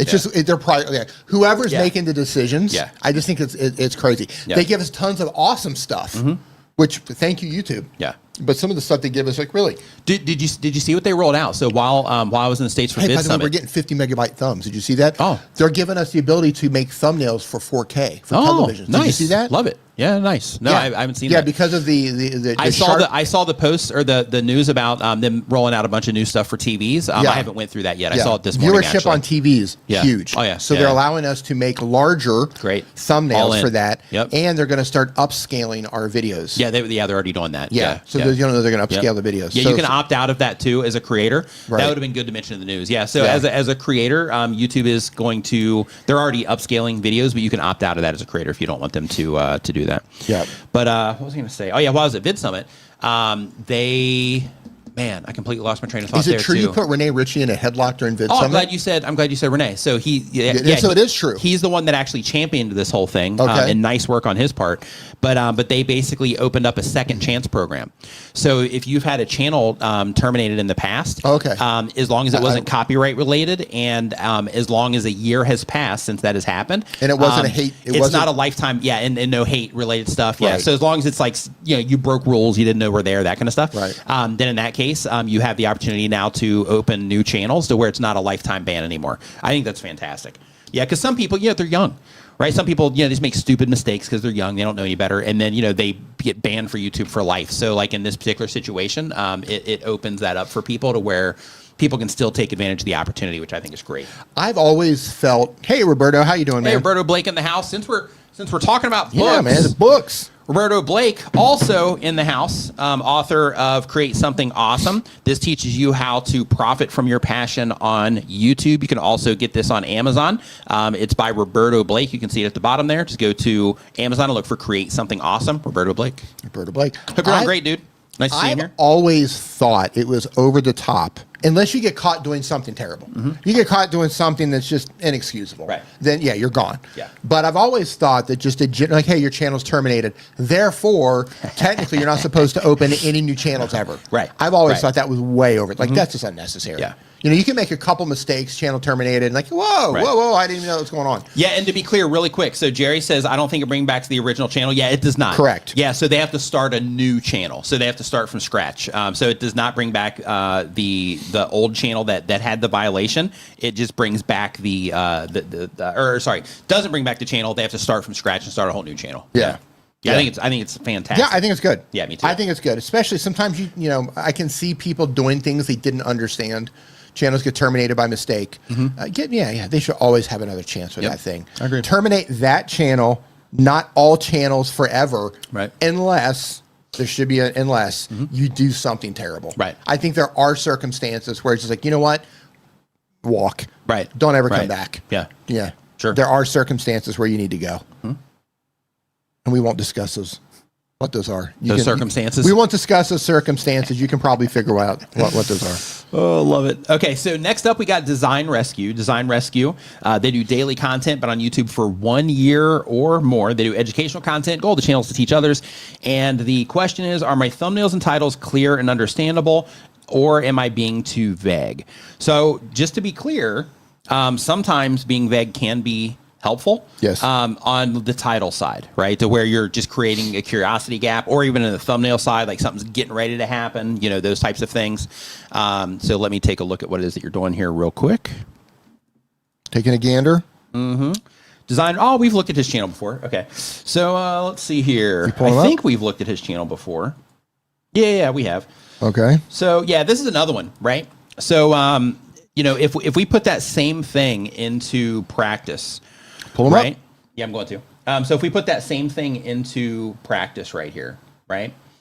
In terms of helping people identify it, here, small wins matter, right? If you remove your titles, and we're just leveraging, and as a graphic designer person, like, you know, like you have a lot more insight into this. We call them graphic designers. Graphic designers, yeah. So you have a lot more insight into, you know, these ideas than a lot of people that are probably, you know, hanging out here right now.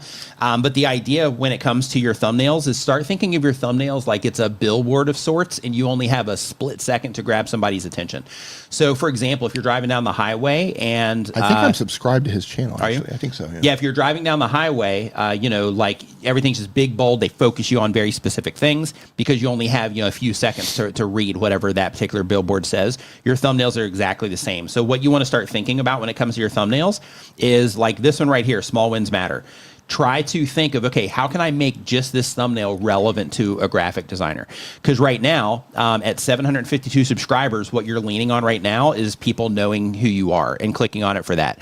So instead of that, start thinking, okay, how can I leverage this to connect with a graphic designer if that's who you're trying to reach, which it looks like that's what you're trying to do. So, so I would start working through that process when you're making your thumbnails and just asking yourself, okay, if a graphic designer sees this on their homepage or in a suggested video, how does this, your title's nailing it, right? You're good on the title, but how does this tell them that this is for them, right? Because you got to be able to capture them so that they'll read the title, because as a graphic designer, you know that when it comes to thumbnails, like those are the things that people are looking at first, right? That's why they're the biggest, most prominent thing on YouTube. They're the thing that's capturing all the attention. And then from there, you know, it goes down to the title. And hey, by the way, just in case you guys haven't seen it yet, this right here is the creator dashboard thing that I built. So I got this pinned at the very top of the screen right now, or at the very top of the chat. But if you use Chrome, Edge, Arc, or the Brave browser, this right here is, instead of using, let me go into my extensions and actually turn this off. Instead of using this, right, as your new tab, you use this instead, and it gives you like a world clock, or it can be a single clock. You can put your channel information here, quick link buttons to different parts of YouTube. There's a search box, which the update that's coming also has it where you can search by your LLM of choice right here. You have content feed over here of educational content. Like so far, we've got one in here on color theory, one on like DIY lighting solutions, little to-do list, Pomodoro timer. You can track up to 18 different YouTube channels right here. And then it also has daily quotes. You have a quick launch doc. In the new version, you can embed it if you choose to, or you can have it to where it collapses, like that, to where you just kind of pull it down from the top to quickly jump to whatever platforms or links that you want to jump to quickly.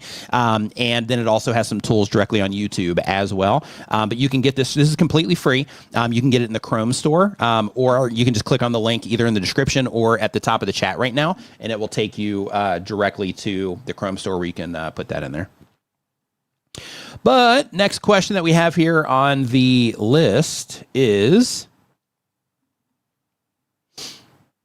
from Moraine Cresp. I hope I'm saying that correctly. Oh, really quick, I forgot to mention on that dashboard, you can also change the background, what it looks like. So you can upload like different images. There's a wallpaper gallery where you can select it. You can like dim, the intensity of like the content that's in there, dim or increase the intensity of the wallpapers, all kinds of like cool stuff like that. So make sure you check it out. Loosely Louise, what's going on? Hope you're doing great. So, Moraine Crisp, and really quick, there's a follow-up here. So Design Rescue says, it's tough since my product is not tangible. I have a hard time knowing what to focus on for each episode. The Designed in the Wild series is really where my channel shines, I think. Yeah, so when it comes to those types of things, look at your value proposition and look at what it is that you are promising people. So if you look at your About Me page, look at what it is that you're promising people there, and then build all of the content that you're publishing around that, right? And then by doing that, that will help you add value to the audience that you're trying to reach, which, as long as I'm understanding, from what I'm looking at it, as long as I'm understanding it correctly and it is for graphic designers, then in that case, just talk about anything that a graphic designer would get value from and then build from there. And other things that I would do in your case specifically is I would also, I would kind of split things up right now. So I would be doing some content that I'm making for the recommendation system.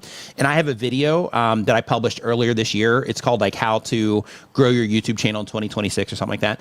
But watch that video because I talk about the nuance of this. But I would have some content that you're making specifically for the recommendation system. And then I would have some to where the topic itself and how you package that video up, it's more appropriate for search as well, to where you can also help, kind of get that evergreen search traffic coming in while also, taking swings at, getting people to respond, via the recommendation system too. Scrap Palette Man, yeah, 26, we're almost there. Crazy, right? So let's see here. So next up, Marianne Cresp is the one that we're gonna be looking at here, and they upload one time per week or more. The goal of the channel is to make money, and they say, is it okay to create videos outside of what I'm known for, even for just a month or so, just so I can have fun and avoid burnout trying to chase the algorithm? So one thing that I recommend is when it comes to chasing the algorithm, try if you can, and I know this is challenging. I've been doing this for 11 years. I know it's hard. But try not to look at it through the lens of that you're chasing the algorithm, because you're not, and that makes the whole thing feel like you're making content for a machine and that you're trying to optimize for a machine. When in reality, what you really want to be thinking about is, in your case specifically, you're trying to help people, plan stuff and make stuff, so that they can, to clear, calm, and creatively, inspired one page at a time. So, you're teaching people how to do, these types of things around planning and stuff like that. So instead of looking at it like you're trying to beat an algorithm, look at it like you're trying to serve the viewers that would be interested in that content in the best possible way that you can. And through that means coming up with, video ideas that you think will add value to them. Because, I see here that you have like a free starter kit. So I'm going to guess there's some marketing behind this as well in terms of, the things that you're getting out of this, but which is perfectly fine. There's nothing wrong with that. And I actually encourage that. But when it comes to, publishing videos, just when you're publishing videos, instead of thinking that you're, doing it for the algorithm, think like, okay, there's somebody out there possibly a decent amount of people out there that are trying to solve this problem around, planning, building their planner or whatever the thing is. How can I make the best video for that person? Right. And then start, working every piece of content that you're publishing around that type of, question. And then when it comes to publishing just completely different content to the channel, I wouldn't do that unless you are open to a channel pivot. If you're like, hey, I just don't want to make this type of content anymore, then that's a whole different conversation. But if you're like, I want to take a break for a month and then come back to this, I recommend you do that on a different channel. Reason for that, and I'm just going to pull your channel up here so I can demonstrate this. The reason for that is because if you start making videos that are not a perfect fit for, planners, then in that particular case, let's say, and I know that these are, targeted towards those people, but let's say that you publish this video. We'll say this one because it actually is. Let's say this video, and this video is, perfect for planners. But then because you published, a bunch of other content, let's say that isn't, then you have these videos that are not good for planners. And again, I'm just using this for demonstration purposes.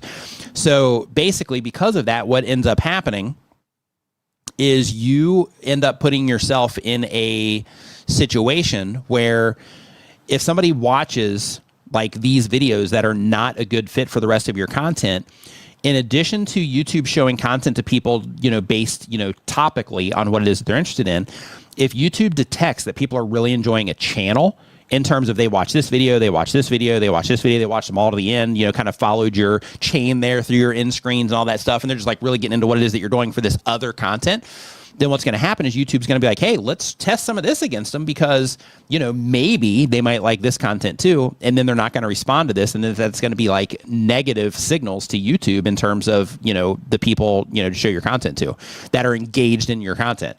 So because of that, if you're doing it just for a temporary thing, I would do it on a different channel so that you can maintain this resource for people that are into planning.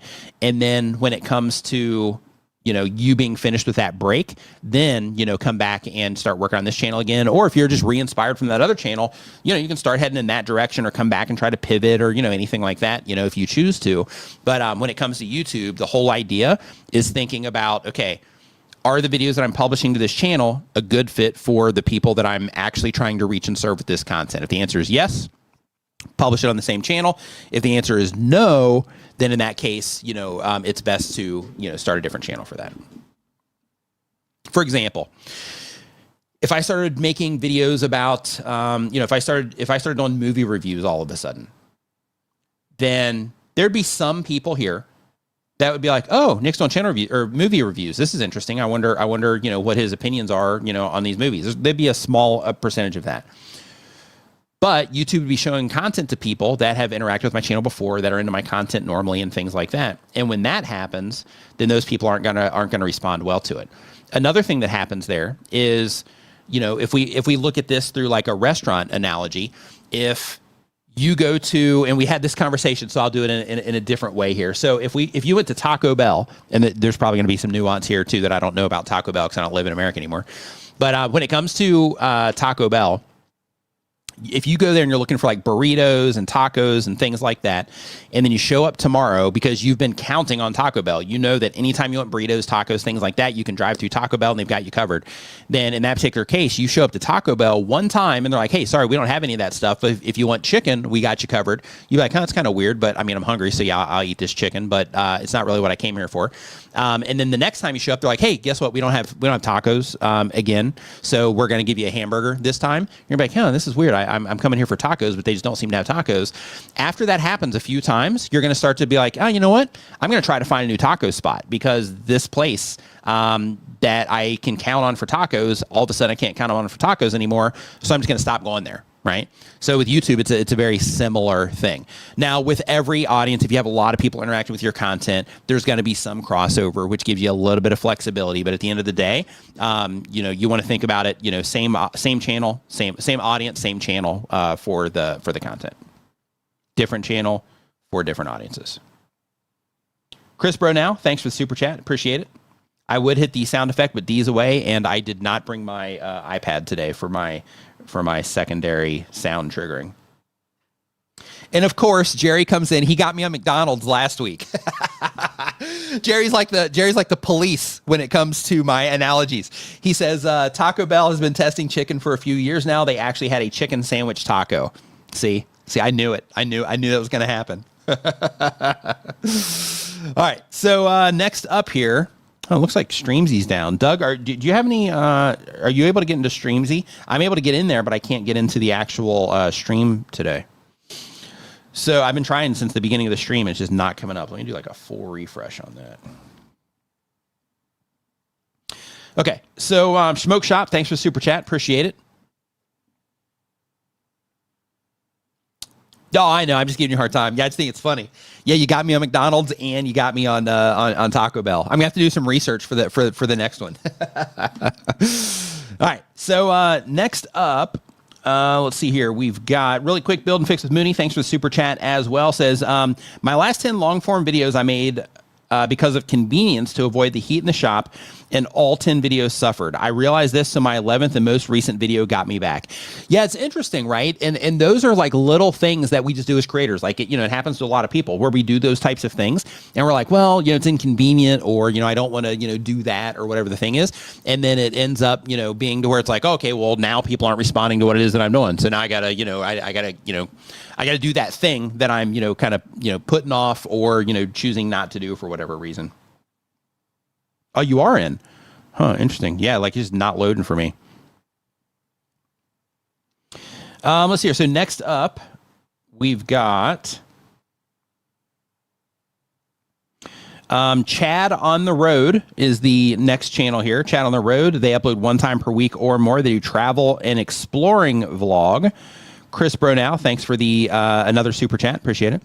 Travel and exploring vlog. The goal is to quit their job or to be a full-time content creator.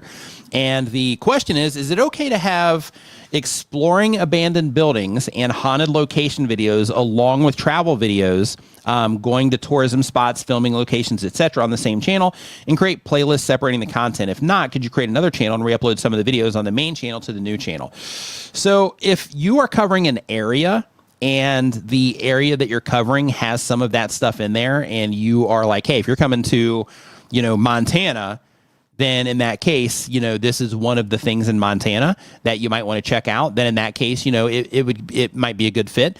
But in your case, I'm looking at your channel right now, and it's like, kind of creepy video, creepy video, creepy video, creepy video, creepy. Or by creepy, I just mean like haunted or some kind of, Halloween-y type video.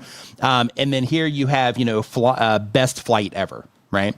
So in that particular case, because you're hitting those like back to back to back to back, I think you might be working against yourself there when you are throwing in things like, the best flight ever, or things that aren't, kind of in alignment with that.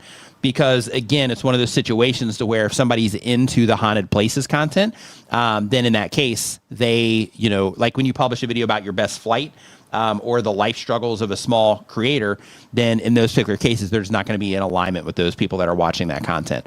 But if you're like, hey, if you're coming to Montana, we've got this stuff about Montana, this stuff about Montana, this stuff about Montana, and there's also this haunted place or these couple haunted places, that type of approach, then that kind of thing's fine. But if you are really, it looks like a lot of what you're doing recently is, like haunted, like old, type of, creepy type of, topics. So because of that, you're going to be trying to, grow those audiences there. So you want to try to keep that kind of thing consistent. Next up, we've got, let's see here. Shark Scrapper says, it's funny what our regulars key up on in our vids, but we find out fast enough and we don't give them that. Yeah, it's the truth. Absolutely. We're just talking about publishing content that's not, that your audience doesn't really care for, but you do it for the sake of, just kind of getting it done. Because Build and Fix with Mooney said they published a handful of videos because they didn't want to go in the shop because it was hot, and the viewers just didn't respond well to that content. So then they got back into the shop, and now viewers are like, hey, we're back. Yeah, so they responded well to it. Yeah. So Christmas in Crestaline, I hope I'm saying that correctly. They upload when they have time, but on YouTube for 1 year or more. The type of channel is Extreme Christmas Light Display Tutorials. Okay, you have to pull this channel That up. is cool. Yeah, I'm you going have to pull this channel Going up. to. But I'm hold on. going to start throwing stuff if you don't do that. Yep, they say, hey, Nick, I'm struggling with growth as a seasonal channel. Views usually pick up around November. When it comes to building recognition, should I keep a consistent thumbnail and title style year-round or tailor to both each video to spark curiosity and clicks? So in your case specifically, I would focus on the show in your thumbnails. Let me see what you're actually doing. Give me 1 second here.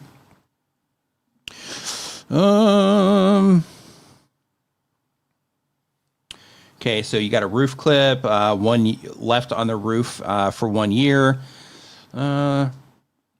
I left Walmart Christmas light clips on my roof for 1 year. Here's what happened. Okay, interesting. Cold machines, roof traction tool for Christmas lights. Okay, so I think that what you're doing with some of these, like this roof one, for Christmas lights, that would make sense. When it comes to the Spark Machine Series Power for Christmas light shows, yeah, I think all of this is great. But one thing that I would just keep in mind is these videos here where you are focusing on the displays. Let me just kind of see if this is consistent. At least compared to these videos that you started making, like 2 weeks ago, some of these older Christmas light videos seem to have done, better. But like you're saying, it's around the season. But yeah, so with what you're doing, I would definitely, as you're getting closer to the holiday season, I would definitely start incorporating some of the Christmas light imagery in there, especially if your whole channel's about, Christmas lights, which it is. I would get the Christmas light imagery in there if you can. So a way to do that is like in this thumbnail. Let me pull this up real quick. I'm pull it. All right, hold on. Let me pull this off. So right here, you have like left on the roof for 1 year. 1 year later, what happened? This would be a good one to where if you could get the shot with like the Christmas lights on, remove the Walmart, Christmas lights left on the roof for 1 year, that type of thing. So that you just add a little bit more clarity here. Same exact thing with this particular one, 16-month, Christmas light roof clip test, right? That's just a little bit more clear in terms of, trying to reach the people that you're actually trying to reach. I would even do fun stuff with this. So I know that you can probably have ChatGPT make it, because you can have ChatGPT, and I talk about this in my video coming up too, but you can have ChatGPT make graphics for you, like transparent graphics that you can use in thumbnails and stuff. Sometimes it takes a few tries to get it, but you can do it. But basically, see if it can make you like a string of Christmas lights, and I would try to make that part of your branding, since that's your whole thing, to where, like, for example, in this like 16-month roof clip test, having it to where you have like, a string of Christmas lights going across the bottom of that, so that you're at least connecting in that way with people that are, interested in that particular thing and are looking for solutions for their Christmas lights. But yeah, I definitely wouldn't commit to a template per se, but I would focus on like Christmas lights and like some of the cool displays that you're doing, and try to make sure when you are doing that you have, and I'm just going to select like this one and this one for fun. So if you come down to suggested videos right down here in the bottom, you can see here that this is really hard to make out for suggested videos in terms of this being Christmas lights. You have to kind of analyze it for a little bit. So I would zoom in just a little bit if you can for some of these, just to try to make it a little bit more obvious that it is Christmas lights there. Is that a real picture or is that AI? Yeah, these are real pictures, I think. I think it is. I don't know. Actually, this one here looks like it might be AI, actually. Yeah, the one on the right looks a little AI. Yeah, I think it is, actually. Yeah, what a great thing to use AI thumbnails for. Right? Yeah, like Nano Banana or something, or Midjourney. Yeah, coming up with stuff like this. Yeah, that's great. Yeah, that's cool. Yep. Let's see here. So, David Matney, what's going on, David? Hope you're doing great, man. Says, on an end screen, is there an optimal time to promote the next video, or does the end screen encourage people to bail early? So when it comes to your end screens, you can go into your audience retention reports and you can see where people leave. So when people are leaving at the end of your video, if they're leaving before you have the opportunity to hand off to that next video, then in that case, you want to scoot it back until you have the opportunity to hand off that video. So for example, if you have it to where you have the last 10 seconds of your video video where you have the end screen and then you hand it off before that and then you have that time, then in that case, it's fine. If you are getting to the end and the content itself, like let's say you're building something and you do the reveal, right as you're doing the reveal, if right after that it's going to be the end of your video, then in that case you could like in your case, you're not building something, but let's say you get through the information and you're like, okay, maybe in this one, I'm not going to do a physical handoff in terms of, hey, if you are coming to, Omaha, then, we've got these other videos over here that are going to help you out and you send them into that playlist. If you're not doing that, then in that case, as you're finishing up the conversation, you can have them, go there. But those end screens are similar to telling people, oh, hey, if you enjoyed this video and blah, blah, to where you use that finalizing language that causes people to leave. End screens are the same, but the only difference is with the end screens, you have the option to actually capture people and send them into other content. But go into your audience retention reports for the end screens that you have. Keep in mind the end screens themselves will also cause your retention to go down. But just look and see, like, okay, this is where I'm handing off this video. Are people leaving before that or not? And if they are, then in that case, maybe I need to scoot things back just a little bit so I can kind of sell that next video a little bit. Chris Brown says, Chris Bro now, sorry about that. Thanks for the super chat. Says, been buying for premium twice. Who can I call about that? I'm not sure if you would call. So on YouTube Premium, so they said they were buying YouTube Premium, I guess, 2 times. Yeah, I'm not sure because that's like a viewer facing. Yeah, if you're getting double billed for that, that's more of like a viewer facing thing. Yeah. So I'm not 100% sure. I know that. I think they might have an X account as part of their stuff that they have. On that side, premium. I'm not sure on the viewer side. Hold on. I'm just going to type in YouTube Premium into X search here and just kind of see what comes up. If they have a Twitter for it, then you might be good. Maybe, maybe just try going to X and adding at YouTube and see if they respond to you there. They may or may not, but that might be, a solution for that.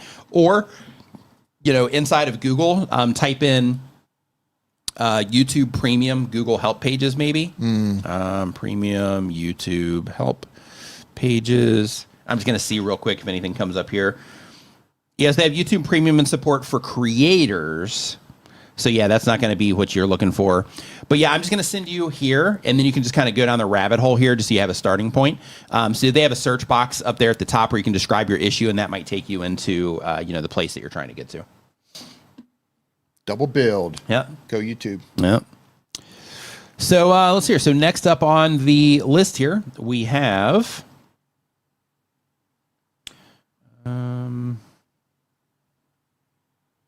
who's next? Late Apex Garage. They upload 1 time per week or more. They do automotive content. The goal of the channel is to connect with others who like what they like. And they say that they just launched this channel. Their background is an engineer who worked at a car company for 2 decades. Wow. And they went to a professional racing school and raced as an amateur. That's cool. Channel buckets are builds, techs, explainers, myth busting, and challenges. Plans to deliver 1 video per week and a live stream work in the garage. Question: just launched the channel last weekend. Oh, nice. Congratulations. Would you take a look and point out all the holes that I'm blind to? So let's see what you're the holes that I'm blind to. See what you're looking at here. Good question. Yeah, I don't know if we can get through everything, but we'll see. They just opened last week. Mm-hmm. Yeah, that's kind of hard to see what all you're blind to if you just have a couple of videos up. Well, let's take a look. Oh yeah, but we're gonna take a peek anyway. Okay, Late Apex Garage. Okay, so a few things I just want to bring to your attention really quick, and these are just, like, this isn't going to move the needle for you. I'm just kind of focusing everything on clarity, right? So first off, we have Late Apex Garage up here. We have Late Apex Garage here and Late Apex Garage here. So I would use this in a different way to where the Late Apex Garage isn't the focal point. Instead, if you are doing automotive builds, then in that case, having automotive builds, tech, challenges, and racing, like everything automotive, just going across the top, would be a little bit more clear, like right here, so it fits into mobile. Or automotive builds, automotive tech, automotive challenges, car racing, however you want to frame those things. But basically focusing the most on the value here and then not really worrying too much about this because it's so prominent, everywhere else. Because YouTube has done a great job of, just kind of doubling all this stuff up. So next up, The truth about JD Power from an automotive engineer. Ooh, I love how you're leveraging your expertise. I think that's great. Yes. You should do that. You should really lean into that since you have that experience. I agree. Also, in the video content itself, mention that you're that you're a former automotive engineer, or that you are, because those types of things are great when it comes to content, because they know that they're talking to somebody that or that they're watching somebody that knows what they're talking about, right? So I would definitely do that. Custom vintage air install in a classic muscle car. Could you break the Cannonball record? Okay, so a few things. So first off, you have 5 cool car facts that are going to blow your mind. This right here, right out of the gate, 6 days ago, people are interested in this, 1.7 thousand views. So right out of the gate, this is definitely something to consider following up with, because people responded well to this. Since they responded well to this, make another video that's similar to this. 5 cool race car facts that'll blow your mind, right? And just see if you can start a theme here. 5 cool classic car facts that will blow your mind, and see if you can just create any type of theme with this. They may or may not respond, but if they do, then just keep following that theme a little bit to, just kind of build up this initial audience here. Could you break the Cannonball record? I don't think this one's super clear. Like, I know the Cannonball, part of it, but on the clarity side, what do you think's going on in this video, Dee? Oh, let me zoom in. Hold on. Yeah, it's this one right here. Let me zoom in. Am I basing it off the thumbnail? Yep. Thumbnail and title, just the whole package. What do you think's going on here? Could you break the Cannonball record? Okay, well, if you're a car enthusiast, you might be aware of Cannonball races. I think of the movie. Yeah, I do too. I think of the movie Cannonball Run. So I'm automatically thinking some sort of a race. You're running from the police, and they have the imagery in there, though it's not very clear that is a police car in the background. So I'm thinking there's some sort of a race taking place. Okay. That's my initial thought, only because I'm aware of the movie, not because I'm a car enthusiast or a race enthusiast. I'm aware of the Cannonball Run, the movie. That's the only reason I would even think that. Okay. That's what I think. Yeah, so for this particular one, I'm not really sure what to, just kind of what to expect out of this one. This one has a Is that what it is? Is it a race? I don't know. Can you break the record? This one here has a very clear value proposition to it, right? Because here it's like, I'm going to learn from the outside. I'm going to learn 5 facts, and these are probably going to be interesting facts because this person's saying that it's going to blow my mind. And look how people responded. Right. And then this one here, it's just not super clear what is actually being offered here. This one, custom vintage air install in a classic muscle car. Okay. So here, this is where right now I would be just cautious about doing this type of thing.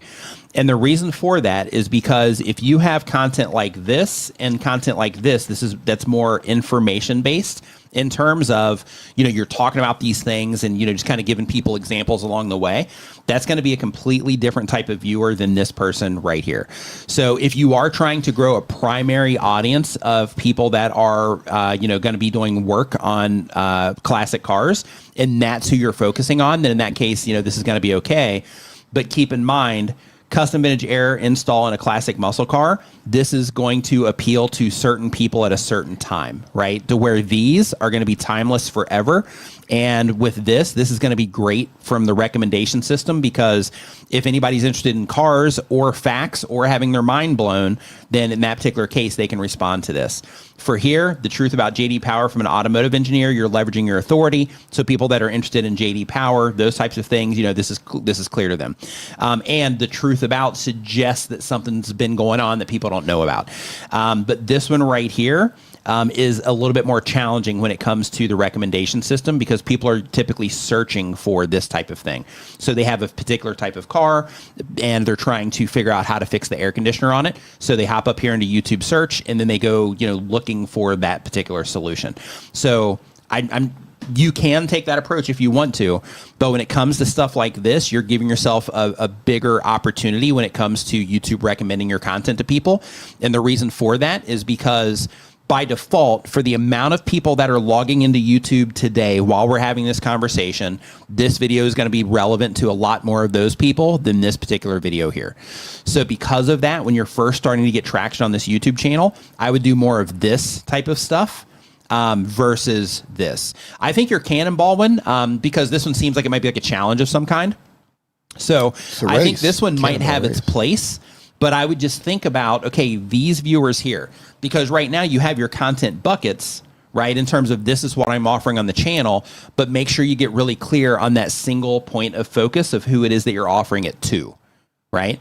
And then making sure that all of these fit right into that person that you are offering it to. So for example, here with the facts, if people responded well to that from an informational standpoint, then experimenting with more informational type content, because right out of the gate, you had a good response to that. So this type of informational, fun, interesting, broader audience type of content might be the path to faster growth for what it is that you're doing. I feel like I want to rewatch that movie. It's been a long time. Man, has it? Captain Chaos. Chaos. A long time. Remember really long time. Captain Chaos. Listen. Yeah, I don't remember a lot of details from it. I Really? remember Burt Reynolds. I remember like all that stuff, but like I don't remember tons of. That was tons a of info. fun time. The cars probably look weird now too, because at the time, you had like Lamborghinis in there and like cool stuff like that. Now they're all like super old Lamborghinis and yeah. I know going back and watching those old movies, they're probably pretty bad, but like at the time, like that was just an era, a moment, right? Yeah. The Cannonball Run, Smokey and the Bandit, the Convoy, like the whole thing, like the trucker thing, the racing, the running from the police, like that was just such an era. It was, man. It was. Yeah, that was good stuff. Mm-hmm. Good times. Good times. You just can't run from the police like you used to be able to. I know, right? What's going on? I don't know. Right? I don't know. Oh my goodness. You used to just be able to put the pedal to the metal. Yep. Yeah. Yep.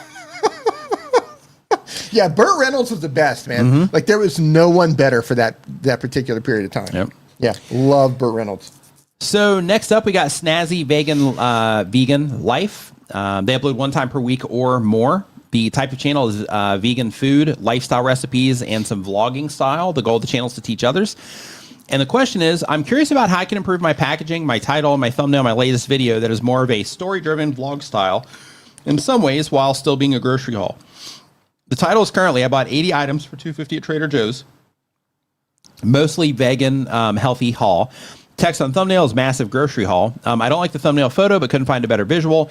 Any suggestions, welcome. Here's the link to that video. Yeah, we'll go straight to it. We're not watching the video, are we? No. But I'm just going to get the title of the thing here. I'm just going to pull it up and just see what's going on here. While you're doing that, Doug says, was Bo Darvel, and that Bo Darvel is the name of the bandit. Mm-hmm. So the bandit, Smoking the Bandit, his name is Bo Darvel. Yep. And Cannonball Run, it was J.J. McClure. He's J.J. McClure in Cannonball Run. And Bo Darvel in Smoking the Bandit. Mm-hmm. Bo Darvel's such a redneck name. Isn't it? I love it. I absolutely love it. Of course his name is Bo. Bo Darvel. So here's a little Easter egg for those of you that don't know this. So for those of you that are Tube Spanner users, if you go and you watch the content over on the Tube Spanner YouTube channel, this is only going to show up for people that watch on their TVs, which they have a live stream coming actually in a couple of days, just a heads up. Right, but if where'd all the videos go? If you go up here, they're down here. Oh. But if you go up here and you go to this TV, or sorry, you don't have that option. But basically when you open up the channel art, right down here in the bottom right-hand corner, it says, it says, if Bo Darvel was a YouTuber, he would use Tube Spanner, so you should too. No way. Yeah. No, that's part of the channel art there for Tube Spanner. That's hilarious. Since you made the Bo Darvel reference, I was like, I was curious if you knew it. But yeah, we just put that Easter egg in there just for just for anybody I think was the correct watching thing on would a be TV. if Bo Darvel were a YouTuber. Probably. Yeah, probably. Yeah. That's awesome. Yeah. There you go. Yep. It's just Smoking the Bandit reference for the day. Yep. There it is. Yeah, and the Dukes of Hazzard. There's just something cool about cars that jump and that cars that used to outrun the police. Mm-hmm. And the police were always incompetent. Yep. They weren't trying to beat you down and choke you out. And no CCTV during those times. Right. Yeah, like they had it. Wide open road and like some CBs is like the best they had. Right. Yeah, it's crazy. Absolutely crazy. Man. Yeah, that's good a fantastic little Easter egg. I love it. Oh yeah, Kit from Knight Rider. Yeah, good stuff, good too, man. Okay, so back to the lecture at hand here. We've got let's see here. Snazzy. Jackie Gleason was a genius. Yes, Eric. There we go. Okay, so here, if you're trying to reach people that are vegan, then I would do massive vegan grocery haul. Yep. Here, and I would also A/B test this thumbnail if you're not doing that already. I would have one version, just use what you currently have. I would have another version that is massive, or just, vegan grocery haul without the massive word attached to it, to where you have it. If you have the imagery anywhere in here, maybe like something like this. You'd need to find the right screenshot for it, but something to where you just see like, the pile of stuff that you got. If you have that shot in here, then that would be, one to test as well with that.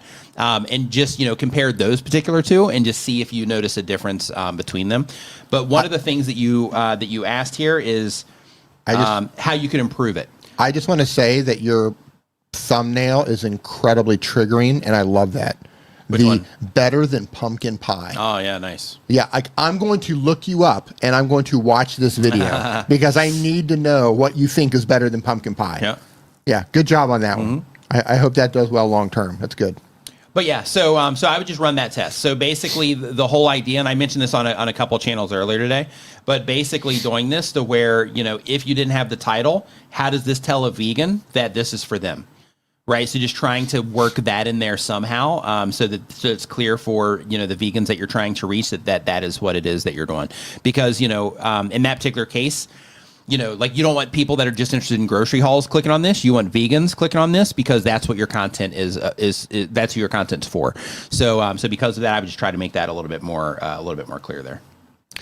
Don't they put and correct me if I'm wrong. That's clarity, and look at the contrast on this one. So keep in mind this was 2 years ago. Yeah.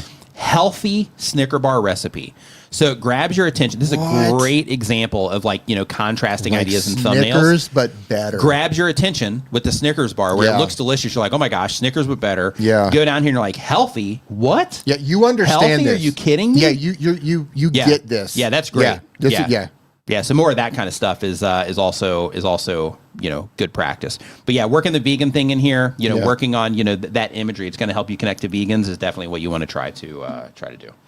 Don't they put a little vegan logo on? I have no idea. Food that you buy? I'm not sure. We don't have that much here where we live, but I actually think it is. It's like a little circle with a leaf in it or something, isn't it? Yeah. Yeah, I think so. Yeah. Like, I don't know. That's something you could try testing on your thumbnail. Like, if you don't have something that identifies it directly, maybe you could try putting that little vegan logo on there. I think you guys have that.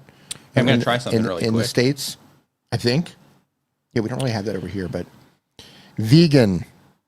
That's right. Here, we're actually going to try something here really quick. So better than pumpkin pie. That's borderline blasphemous. Yeah, that's a statement, right? I mean, that's like, hey, what's going on here? Yeah, but I'm going to watch it. I'm going to find out. Okay, so I refreshed the page. I'm not sure if this is going to cover. If not, we'll come back here. Vegan grocery haul. Okay, here we go. Vegan grocery haul. So we will go into here. This is 7 months ago.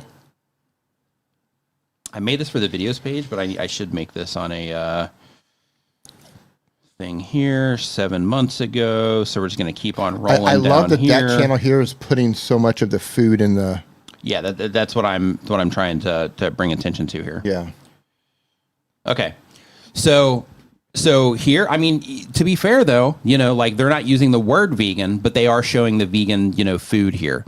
So when it comes to thumbnails, this is something that can be really advantageous because, it looked like on a lot of her videos that she's getting like a decent amount of views on there. So when you are putting thumbnails together, going and exploring and being like, hey, what are other people that are getting results from this video or from a similar video? What are they using, for the imagery? Now, of course, it's not always just the imagery. That's just step one of connecting with the viewer because the content's going to matter, all that stuff too. But, it's important to just kind of work on that step one and be like, okay, how is this communicating to that particular audience? And then using that as a way to where you can just gauge things that you might want to experiment with when it comes to your testing of your thumbnails. Yeah. Keep in mind, you're like we said earlier, I don't know how long you've been in here, but we're talking about these things need to be clear at a glance. Mm-hmm. Right. So when it shows up on somebody logs into YouTube, they open it up and there's your videos surrounded by a bicycling video, a travel video, a cruise video, a car video, a movie review video, right? Just all these different interests that the viewer has, and your video's there. They need to really, immediately be able to identify what your video is about very quickly. Yes. If not, something else is going to get their attention in a way. And they're gone. They're gone. Yeah. Away they go. Yep. And Build and Fix with Mooney says something interesting here. They say most people don't have a Trader Joe's. That's interesting. Yeah, I don't know. We don't have Trader Joe's over here. Yeah, we don't have it over here. So yeah, that's interesting, and that's a good observation there, Mooney. Yeah. So that's another thing to consider. You're so you limiting do have your audience there in terms of people understanding it's what a double-edged sword, because on one hand you're connecting with that audience if you are trying to reach people that are likely shopping at Trader Joe's, and here's the thing, though, those types of things. At a glance, nobody's reading Trader Joe's on a bag. Right. Yeah, so you're going to have to pause and look. What's the bag say? But few people are going to do that. Right. But she mentions it in the title too. But when it comes to that, if you're trying to reach specifically that demographic, hey, I want to connect with people that are shopping at Trader Joe's because of fill in the blank. Yeah. Then it makes sense. But if you're okay, I'm just trying to reach as many people as possible, and I'm going to share this grocery haul with them, then you could take away that Trader Joe's as just an effort to try to widen it up quite a bit. So as part of the A/B testing tool from YouTube that's free for you to use inside of YouTube, you also have the title testing tool. That might be an interesting experiment to run and just see if people respond better to one over the other. Keep in mind, the thumbnails also, when you're doing that test, that's going to make a difference too. So you can run them at the same time if you want, or you can run them separately to figure out which one is the most effective. But that would definitely be an interesting experiment to run, just to see if, hey, when I scrape that Trader Joe's part away, does it make this video more interesting to a larger amount of people? Yeah, great tip there, Mooney. Appreciate that. It's a good observation. Mm-hmm. And that's a great example of Melody, the wash and go chick. What's going on? Great example of what, Dee? Of just how we can get caught in our own little bubble. Right? I'm guilty of this too. It's easy to assume that everyone knows what we're talking about. Right. Of course you know Trader Joe's. Of course you know this. Of course you know that. Right. It's right down the street. How do you not know it? Right. We can get caught in our own little bubble sometimes. And if you're trying to appeal to a broad audience, you have to use broad strokes. Right. You have to use things that a broad audience are going to understand. Yeah. So, yeah, that's a good observation. Broad audience, Joe. use broad strokes. Love it. Yep. That's how they stroke if they're broad. Broad audience strokes every time. So next up, we have Cathay Fit. Hey. She does bi-weekly content, but on YouTube for a year or more. She does dance fitness content. Goal is to be a full-time creator. And she says, as y'all know, I'm using Inshot. I am and in love with how simple it is. However, I've grown frustrated because it compresses my files too much by the time it's on YouTube, and I see it on TV and it's bad quality. What's a better mobile app that y'all can recommend that won't break my bank? Premiere Pro. Told you. She asked this on Twitter, and I was like, she tagged you, and I was like, I think I barely log in anymore. Yeah, I was like, I think Dee's doing. I have a video coming on Premiere Pro. Premiere Pro's new mobile video editing app is incredibly good. It's incredibly good. It doesn't have all the bells and the whistles and the templates that something like CapCut might have. So I don't know how you're using Inshot, and I don't know if you're using templates inside of that.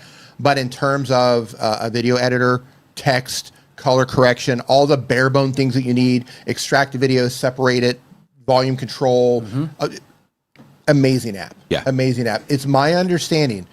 I downloaded it. I have it on my devices. I've been playing with it, and I haven't connected it to my Adobe account. So I think it's free. I can't find anything that says either or. I think they give it to you free, but there are certain features that will say log into your Adobe account to use these features. So I think if you want to use a specific Adobe account or specific Adobe tools, then you need to sign in. Yeah, I see the same thing. I just opened it on my phone. So it says sign in to access more features and Adobe stock media. Right. Yeah, but I mean, I can use it right here. Right. Like, no problem. You can use it as a incredibly powerful mobile app for free, to my understanding. Yep. I haven't hit any limitations on it yet. Yeah, and when I hit the little crown up there that looks like an upgrade, it just takes me to the Adobe account. To sign in. Yep. Right. Yeah, not bad. Yeah, I played with that a little bit, but I haven't deep dived into it yet. I don't know what their long-term play is with it, but I think it's great. It's like, hey, use the app. Use the app. You want to just do some cool edits, some simple edits. You can still add text. You can do the audio. You can color correction, do all this stuff. And then if you want more advanced features, which most YouTubers don't really need some of these advanced features, then you when you want to log in and use your paid account. Yeah, all right. I love it. If they, and I know they're not going to, because that just isn't something that Adobe tends to do, but if they added some of the more template-based things that creators like to use for short-form content, it would be a CapCut killer, I think. Interesting. If they had like a simple background remover, or here's some templates for short-form video, I think it'd be a CapCut so they added killer. The background remover to Adobe Premiere, right? And they did. So then maybe they will put that on the app. Yeah, but it's not that fantastic. Like with CapCut, I mean, CapCut doesn't always nail it. CapCut's is but pretty it's good. Pretty good. CapCut's like with CapCut, like if you look at the edges, like everything, it looks pretty solid, right? In terms of the actual cutout. Yeah. With Adobe's, it works, but the edges just aren't as crisp yet. I'm sure they're working on it, but the edges just aren't as crisp yet as as CapCut is. So hopefully they get that sorted. Yeah, I've used all the apps. Yeah, and I think Adobe Premiere Pro, and I have zero association. I don't even know anyone who works at Adobe. I have zero association with them. I think that's the best. Yeah, I don't know anybody that works over there either. No, yeah. I think it's the best new mobile video editing app that's come along since the entire time I've been on YouTube. Nice. Yeah. That's saying a lot. That's free. Yeah, that's free. Good. That's good. That's free. Yeah, in terms of free. And really quick, for those of you that are using Adobe, I don't know if you watched any of the Adobe Mac stuff, but holy cow. Yeah. So we were talking earlier about AI tools, like some of the stuff that they have coming for Premiere. One of the things that blew my mind just completely apart was they have what's called stem separation inside of Adobe Premiere. So how it works is, let's say that, and I'm just going to use this as an example because it's kind of like an extreme situation. Let's say you're making a video outside, right? And you are making it at a cafe, and you're sitting at that cafe, the camera's sitting right in front of you, and you're talking to the camera. Well, while you're sitting there, your voice is going to be going into the camera, the sound, or the microphone, or the camera on the microphone, and then all of the ambient noise that's going on is also going to be going into that same microphone. And then let's say that there's also some music playing somewhere, kind of in the background, then that's also going into the microphone. So inside of Adobe, what you're able to do is you're able to take that one track. Once they roll this out, you're able to take that one track, hit a button, and then it just separates all of those things. So you can say, hey, while I was vlogging, I was walking past this place and they were playing like music. Past this place. Yeah, they were playing music that I don't have the rights to. Take it out. So I'm just gonna completely remove it from my file, and then you can just hit mute on it or delete, and it completely takes it away. If you are like, hey, it was a little bit too loud in the background, so because of that you can hear me, but it kind of competes. Then you can turn down the background noise so that you can stand out more. Absolutely mind blowing when that was demoed. Yeah, this rolled out originally with music, so you could take a song and you could say, turn this one file that has the entire song. I thought you were going to say turn it down for what? Turn down for what? Yeah. And it would basically take this one song and strip out all the individual parts and give you the individual parts. So you have all the vocal parts, each on its separate track, the bass guitar track, the guitar track, the keyboard track, the drum tracks. They're all now individual tracks that you can delete, change, edit, however you want to do it. So now you can do that for video. Right, so you have your room noise, you have background noise, you have audio noise, or your vocal. That's incredibly powerful. Yep. And K&J Lumber, it's Adobe Premiere Pro mobile. It's not desktop. That's still paid. It's Premiere Pro for your phone. The base features are free. Yeah. And as of now, there's no watermark. It's just free to use. Yeah. But if you want some of the advanced features, you do have to have an account. Yep. Really quick. It's great. Yeah. So let me put this up on screen real quick. So it's Charlie Reacts says, any chance that you make the Creator Dashboard extension have a collapse option, kind of like the vidIQ extension, because the box is big, it pushes the chat too far down the screen. Let me show you this here really quick. I think that you did that, right? Yeah. So this is what it's going to look like in the next update. So the update that you have. So already we're able to collapse this now, which previously, it was just all open like that, but you have the option to collapse this. But in the next update, as soon as it publishes, you can hit this up here and you can collapse it there too. So yeah, that option is already built into the next update. So we got you completely covered. In addition to that, just so you know, you're also going to have the option here. So on the dock that you have, currently you just have the drop-down option. You're going to be able to embed that if you choose to, so you can just quickly jump there. There's now an option to dim the content. I think this is in the current update that you should have now, but it used to be to where this is all bright. But if you're using like a dark mode, it can be a bit annoying. So this allows you to. I'm not even showing. I was gonna say, are you supposed to be showing something? Because yeah. So without this. Basically, like this extra content here from monitoring other channels and then the education and news feed, that content's a bit bright if you're in a dark mode. So with this option, you can hit this, and then you can dim everything to your liking, and then you can close it, and then that kind of minimizes how intense all of that stuff is. So when you open up new windows and things like that, it's just not as in your face. And then also, currently we added the search box here, but now you also have the option to search. I'm just going to put just some S's in here so it lights up. But you're also going to have the option in the new update to search in Google, which is what you can currently do. But you're also going to have the option here to where you can click this if you're a ChatGPT user. And you can turn this part on and off or not. You can use Claude or ChatGPT because this isn't supported with Gemini yet. But if you have this on, then whatever you put here, you can just hit this to search in ChatGPT instead. So you can go ahead and get the conversation started over there a little bit faster too. So yeah, got you covered on the collapse thing. I've gotten that feedback from others as well. So with any other feedback that you have like that, Charlie, definitely don't hesitate to let me know, because as I'm getting the feedback, I'm making the changes that everybody's requesting so I can make this as cool as possible for everybody. All right, next up, we've got... Hey, Tish, how you doing? Hey, Tish. You know what? I was going to bring you some peanut brittle that she made. Because she made a bunch of candy and it was delicious. And I was going to bring you some peanut brittle, and I ended up eating it on the plane. Really? It was so good. I was like, yeah. Okay, on that plane ride home, I can only imagine how good that peanut brittle was. Oh, it was delicious. Wow. Yeah, it was absolutely fantastic. But yeah, it was really good. Yeah, so Charlie, I haven't tried Grok yet, but Google Gemini doesn't support that, like the way that's being done. They don't support that. So basically... Just to get technical for a second, basically you use like URL parameters to make all that stuff work. And ChatGPT supports it and Claude supports it, but right now Gemini does not. So I haven't tried Grok yet, but but yeah, I'll try Grok in there too.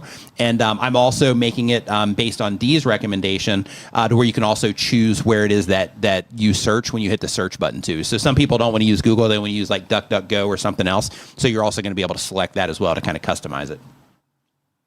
Everybody let me know in the chat if you Renee, what's going on, man? Hope you're doing great. He says, Hey, he left Renee. Starbucks for Halloween. He did. We let him out. Let me out. Let me out. Mm-hmm. I'm curious. Let me know in the chat if you're using any AI tools.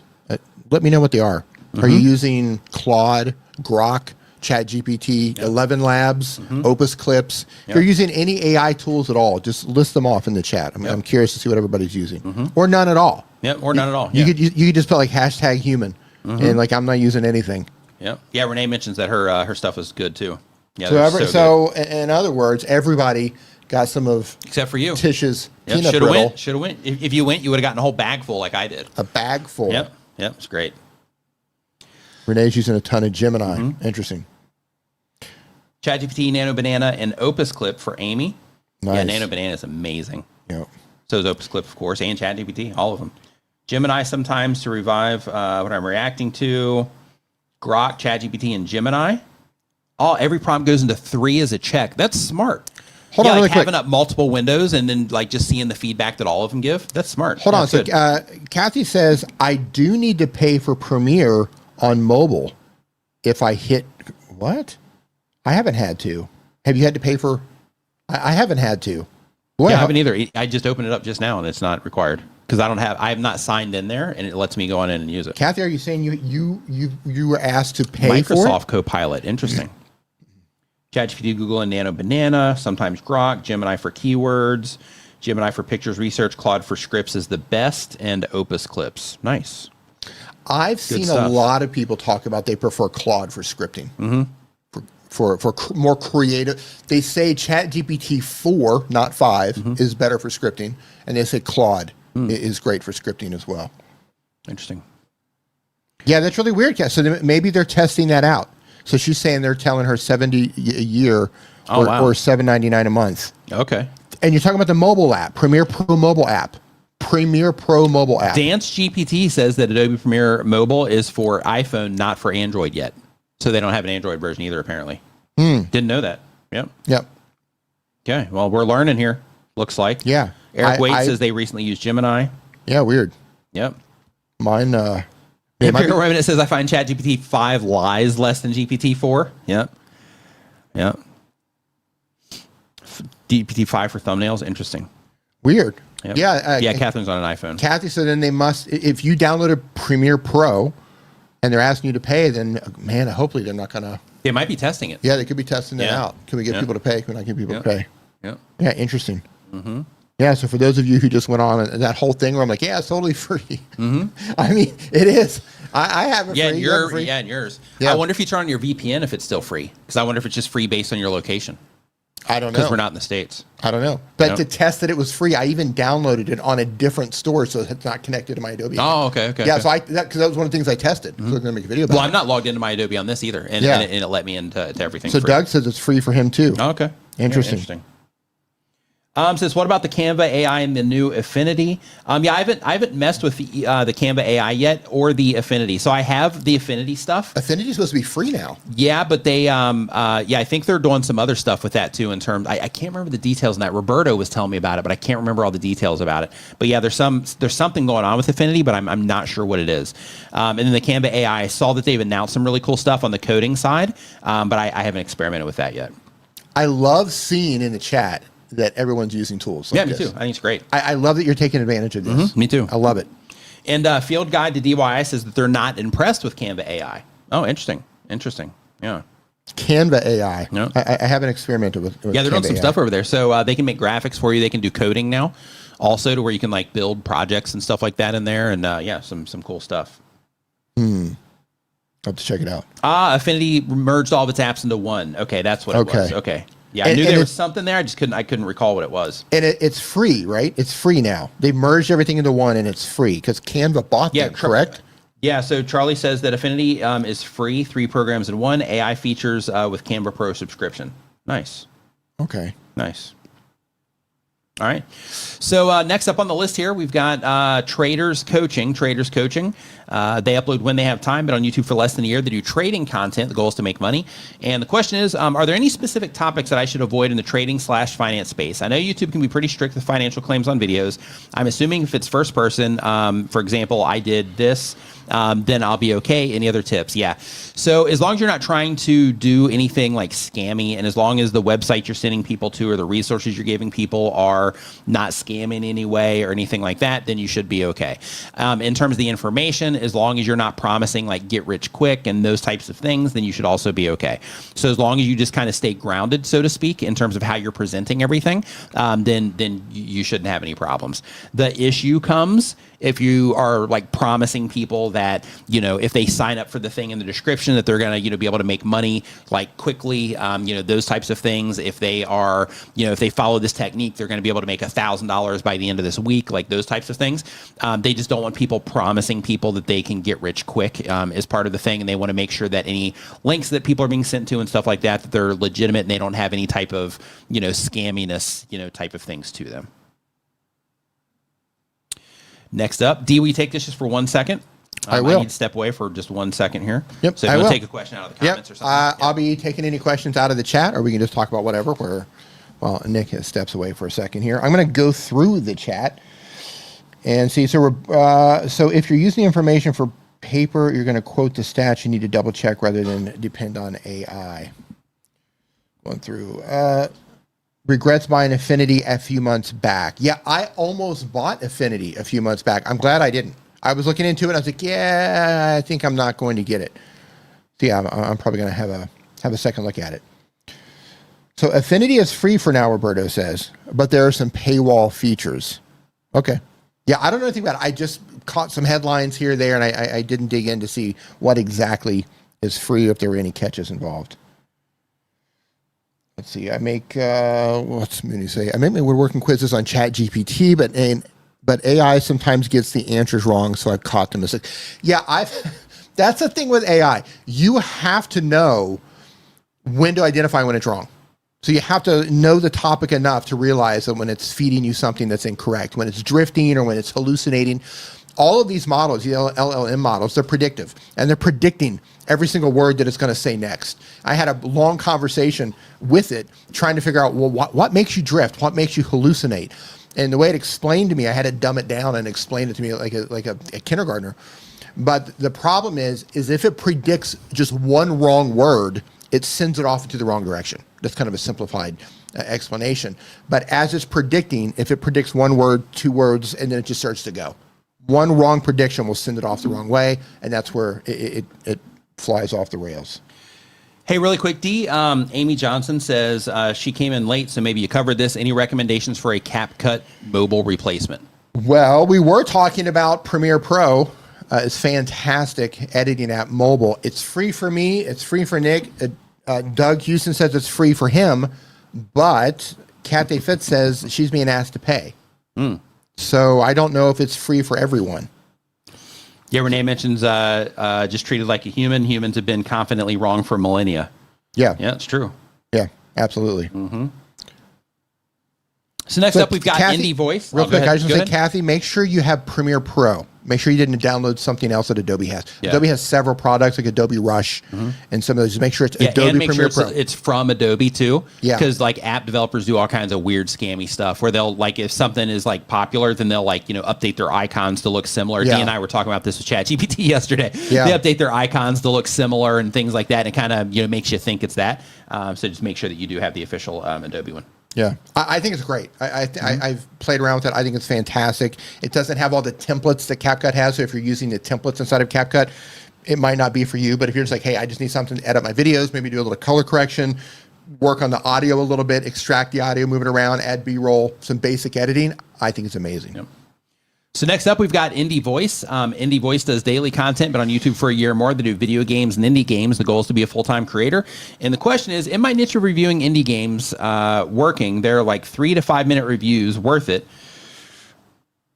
Are 3 to 5 minute reviews worth it, or should I do more gameplay videos? This all depends on what you're trying to build. Yeah.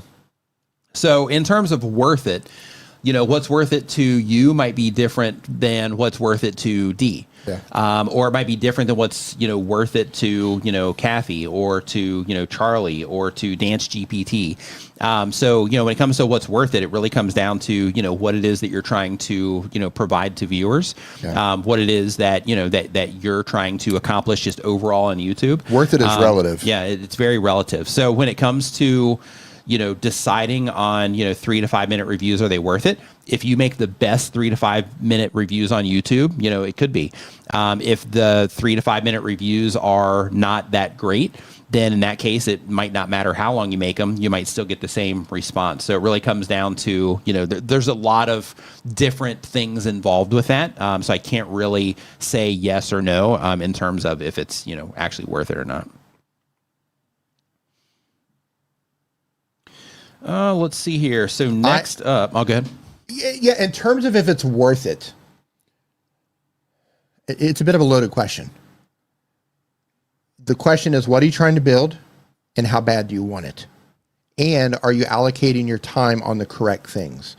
So identifying as something worth it, you need to first identify if the effort that you're putting in, if you're focusing on the right things. Mm-hmm. So you could be saying, is it worth it? But you're focusing on all the wrong things, focusing on the things that it's not actually worth it, right? Because you can focus on the wrong stuff. Yeah. Right? Totally. I'm going to focus absolutely everything on getting subscribers.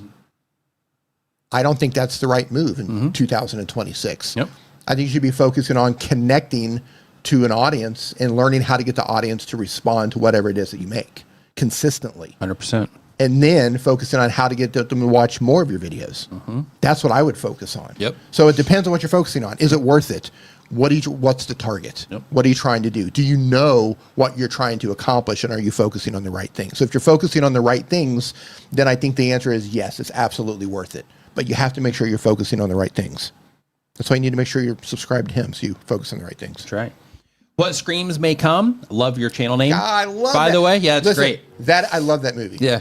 Oh, What Dreams May Come? Oh my, yeah, absolutely. I mean, it's Is that the one with Robin Williams? Yeah, yeah. Where they like go into like the whole paint thing and like all of that stuff. Yeah. His wife is depressed, kills herself. She goes to hell. He goes to hell to get her. And that was a great movie. Oh, that's just a heartbreaking, watch that again too. Fantastic movie. Yeah. Watch that and some Cannonball Run. Yeah, kind of. Yeah, What Dreams May Come is so good. Yeah, that was good. Yeah.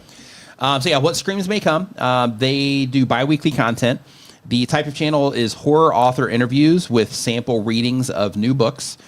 And the question is, if I make big changes to a video already posted, new intro, image transitions, what's the best way to use the improved video without flagging as duplicate content? So if you've already published the video, then you probably shouldn't publish the same exact video. You should record new content for the additional video. If there's like, a part of it or some images that you've used in there, some of the B-roll or something like that, and you're like, hey, I already have these assets for the video that I can use, then using those, but recording the video new information, kind of an updated way of doing the whole thing and then publishing that would be the approach. You don't want to just keep uploading the same video or just upload the same video again, but with just like, hey, here's the same exact video, but I just have some different transitions in here and I've adjusted the audio a bit, that kind of stuff. Don't do that. With that sort of thing, you can, get yourself into, some issues sometimes. So because of that, just make a new video. Because if you have the information from the original video and you're like, okay, this is how people responded to this, I know I can make it better now. Then, if there's been an amount of time where you've published some videos between that and you think that, for your viewers that it's time to make an update of that video, then in that case, I would just make something new. Next, we've got Pero's Reds Days is the name of the channel here. They upload one time per week or more, but on YouTube for 1 year or more. They do gaming content. The goal of the channel is to have fun. And the question is how to get more people to watch to increase watch time. So this is the part of being a YouTuber where you gotta, learn how to make videos in a way that, people will enjoy them at the highest level for who it is that you're trying to reach so that you can get things to a, competitive level. So, when it comes to, posting videos to YouTube, there's the act of creating and publishing videos. And then there's also the side of saying like, okay, what am I actually doing here? What is it I'm actually trying to deliver here with this content, and how can I make this content the best for the viewer? Because a lot of times, content creators, and not saying you specifically, but a lot of time in the gaming space, people will just do like Let's Plays and they just expect, because they were playing the game, and then they upload it to YouTube, they just expect that people should watch that and enjoy that. But at the end of the day, they're not creating that great experience for viewers to where they would want to, or they're not packaging it in a way to where it's interesting to the people that are interested in that particular game. So when it comes to that, you're just going to have to go through the tedious process of learning how to make content that that your viewers are going to respond to better. One thing that I do want to bring to your attention, though, is when it comes to your titling, you are breaking just some best practice things here. And there's one here that I specifically just want to bring to your attention because it matters. So right here, you have this part 5.13, part 4.13. So basically, you're breaking this one video down into like 13 different parts.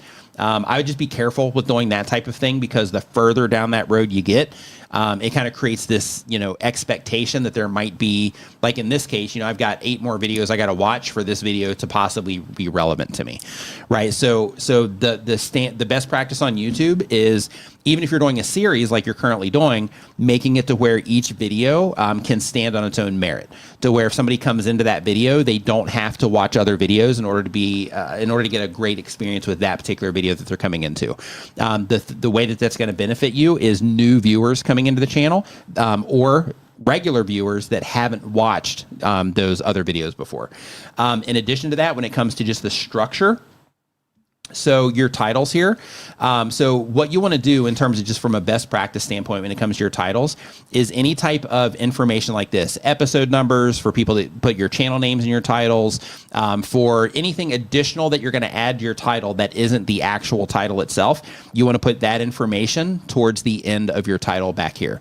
And the reason for that is because once you do grab somebody's attention, you want to be able to get them into, to read, what it is that you're actually offering in this video as fast as humanly possible. So you want to just front load what it is that the viewer cares about and that, everybody's going to care about, and then put those, details, episode numbers, series names, channel names, anything like that you might do. Those types of things, if you're going to use them, you should make sure that you're adding those things to the end instead of putting them at the beginning and kind of interrupting that flow when it comes to the title.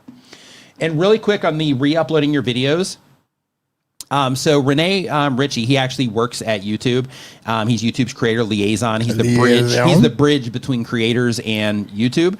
And he says you shouldn't get flagged for reused content. And this is on the uploading the same video. He says you shouldn't get flagged for reused content if it's on the same channel. You might get flagged for spam, but if you're just fixing it, just fixing a couple of videos, that you should be fine. And he said making new and better versions will likely perform better, though. So there's some official feedback for you on re-uploading that same video to the channel that we were talking about before. Thanks for that, Renee. Super appreciate it. So next up, we've got the Wash and Go chick. The Wash and Go chick uploads 1 time per week or more. She does beauty and a little bit of travel and lifestyle. The goal of the channel is to connect with others who like what I like. And the question is, how to increase retention? Most people watch 2.5 minutes. So this is an interesting question. And when it comes to retention, there's a lot of nuance when it comes to retention. In some cases, it comes down to improving your story.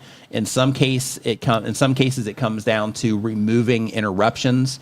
For example, logo intros, things like that. If people aren't responding to that stuff, getting rid of it. In some cases, it means getting to the content faster. In other cases, and other types of content, it means building it up first before you get into the content. So there's a lot of nuance into it. So what I recommend if you're having trouble getting people to watch the videos for a longer period of time is start at the beginning. What are you going to say? It's tough. It is tough. Yeah. But start at the beginning.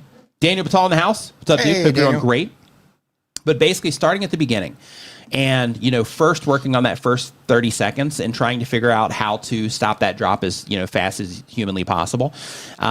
Because, when somebody first comes into the video, if you can capture them there, then in that case, you're increasing the likelihood of those people watching it for a longer period of time, right? So the more people you can capture there, then, typically, the longer watch time you're going to get overall. But basically, spending a lot of time in that first 30 seconds, and then the next 30 seconds, and then the next 30 seconds, and all of those things require different approaches. So for example, in that first 30 seconds, you might want to try being on camera, not being on camera, talking when it first starts, maybe playing something or showing something when it first starts, music, no music, those types of things. Starting the story there, building up to the story there, those types of things to, just kind of experiment there and see what your viewers respond to. If you are already holding people there, then, working on each additional, 30 seconds as you go is the play in order to get to that part. But a lot of times what happens when it comes to content is people will make the videos around things they think they should put in the video without thinking about the experience that the viewer is going to have and how things are going to make sense to the viewer, or how the viewer is going to enjoy that part, or how one part of the video is going to lead or set up into the next part of the video, and that sort of thing. So it really comes down to doing a lot of experiments on your content and just getting into the nuance of that for your particular audience. There are other things too. If you see people are just leaving, most people are leaving right away. Yeah, they said they get about 2 minutes.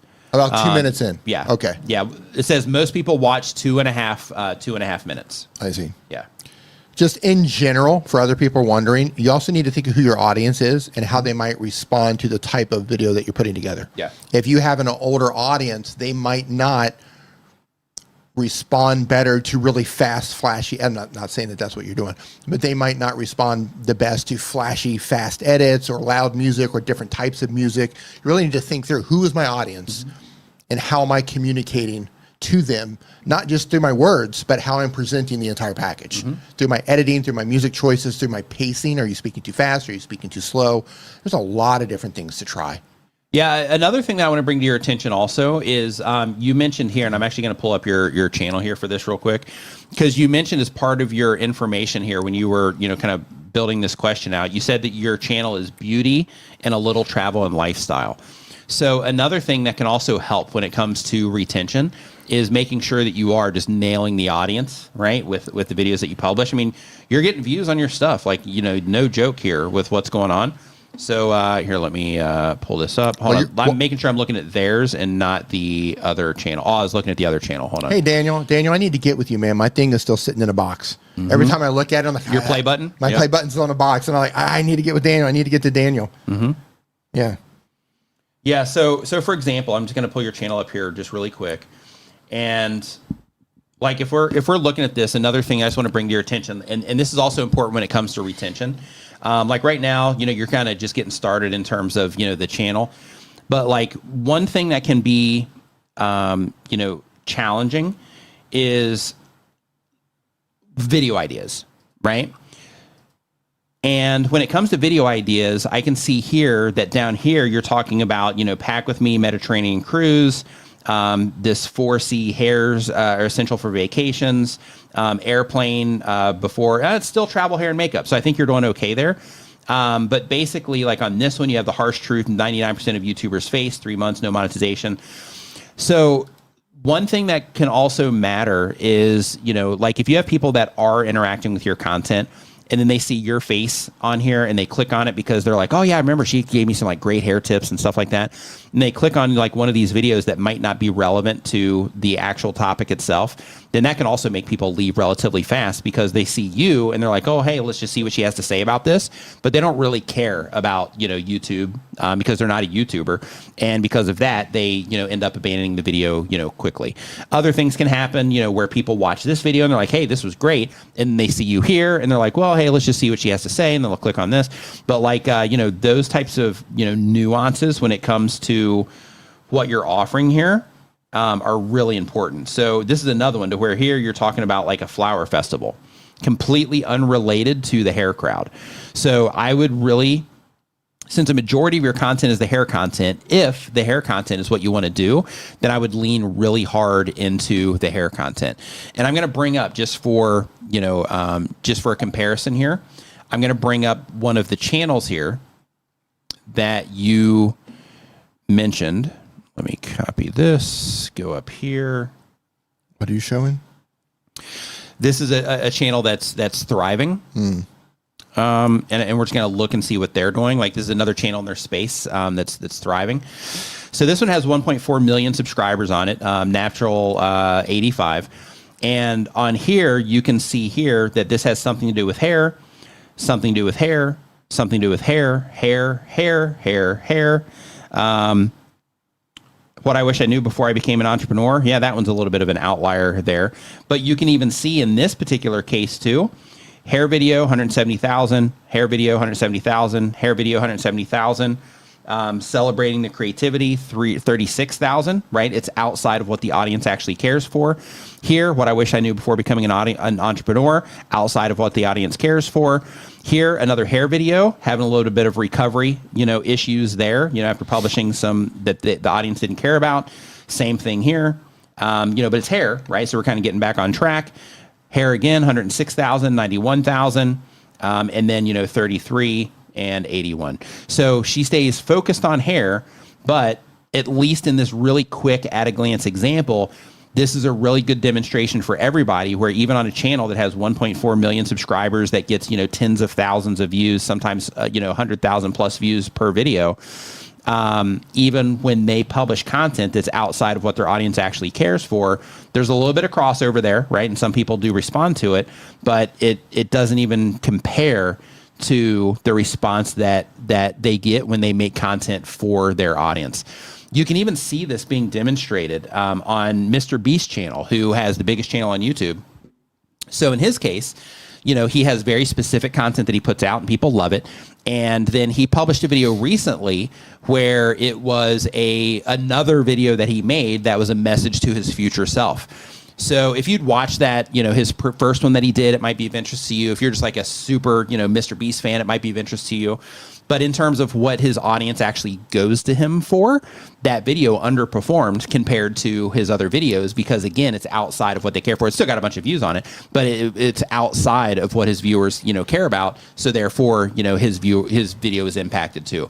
So the idea that I'm trying to express is, in your case specifically, Wash and Go Chick, is try to dial in what it is that you're offering and who it is that you're offering it for, so that you can make sure that when somebody comes and interacts with your channel, if YouTube recommends something else to them, they're a good candidate for that video too. If they click on your video watch page, then in that case, almost every video there is a great fit for that viewer. If they're watching your video, and then they use the suggested video tag if they're on a computer, and they use the suggested video tag that says more from this creator, and they click on that, and then it shows all your other videos there. Then in that case, making sure that every one of those videos is also a good fit for that viewer, because you're consistently putting out content for that particular type of viewer, right? So the idea is just to make sure you're dialing that side in, because it can make a really big difference. Any additional thoughts on that, Dee? No, I think you got it. Let's see here. Says, do you think it's possible to expand my niche, or would that scare away my current audience? So that's a really good question, and it really comes down to what it is that you are ultimately, wanting to do. So, when it comes to YouTube, we we have this thing where, just as creators, we have this thing to where it's like, okay, I'm racing against this machine kind of. And I'm also trying to provide, like a value of some type through my video content, whatever that value is, because it's different for, everybody. But as a part of that, with your question here, in terms of, do you think it's possible to expand my niche, and would it scare away my current audience? This comes down to like what you're ultimately trying to do on your YouTube channel. Like, one of the things that's really important as a content creator is to, in addition to getting clear on who you're making content for, starting to get clear on also what it is that you want from your YouTube channel. So for example, if you're like, okay, I'm just wanting to publish videos to YouTube, so I'm just going to make a bunch of just random stuff, then in that case, the likelihood of you, breaking through on a bunch of random videos is going to be relatively low. It might happen, but it's going to be relatively low. But if you're like, okay, I'm going to create a channel that offers this type of content for viewers that are interested in this, then in that case, you're increasing your likelihood of doing well on YouTube, right? So what I recommend that you do is just, take some time to think about it. I'm not saying like just stop publishing, but like take some time to think about it and think like, okay, what is that I'm really trying to build here? Because you have an opportunity to leverage YouTube to get known for something, to continually offer value to people and help people, like in your case, because you're helping people with their hair, help people, better understand how to take care of their hair, solve problems they're having with their hair and stuff like that. So I would just get really clear on what it is that you want. And when you get clear on what it is that you want, and you're clear on who it is that you're making content for, then in that case, it's going to help you answer those types of questions, right? Because then would it scare away my current audience? Well, if what you're trying to accomplish is outside of what your current audience is into, then that might not matter if it scares away your current audience, because you might need to steer that ship in that direction based on what you want, right? Mm-hmm. So since it's your channel, I would start there with, okay, what is it that I'm actually wanting to do here? And what is it I'm actually trying to build and create? And if everything went my way, this time next year, like what would I like to be known for? And then, try to go after that and design everything that you're doing around that in terms of the videos that you're publishing and, and the value that you're providing. You have some super chats. Hi, Sue. Thanks for joining us. Hey, Sue. What's going on? Build and Fix with Mooney. Thanks for super chat. Says, this helped me with retention. Write your video on a paper and shoot it in short 10 to 15 second clips to tell your story. I average 35 to 40% now. Yeah. Different recording styles, can kind of help you not get kind of petered out. So, sometimes when people try to do everything on in just like one swing, it'll start out, solid, but then they get kind of, monotone and things kind of start falling apart, and viewers, also feel that way. So sometimes recording in clips and stuff like that, can be the win. Sometimes, not doing it that way can be the win.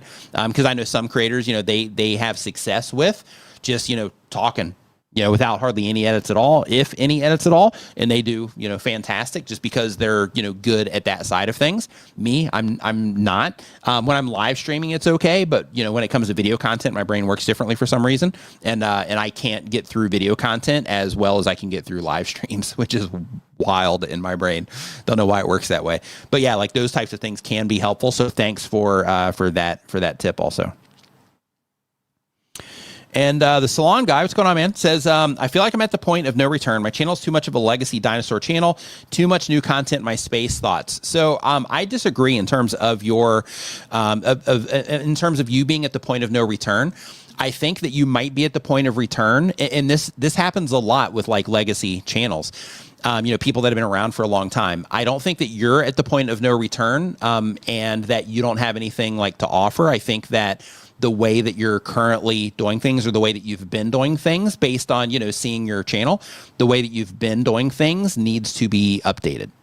That's what I think. And I think that, I know when we had our, conversation on Twitter, I showed you just one example of a channel that's thriving in your niche, and you can see how completely different they're doing things compared to what it is that you're currently doing.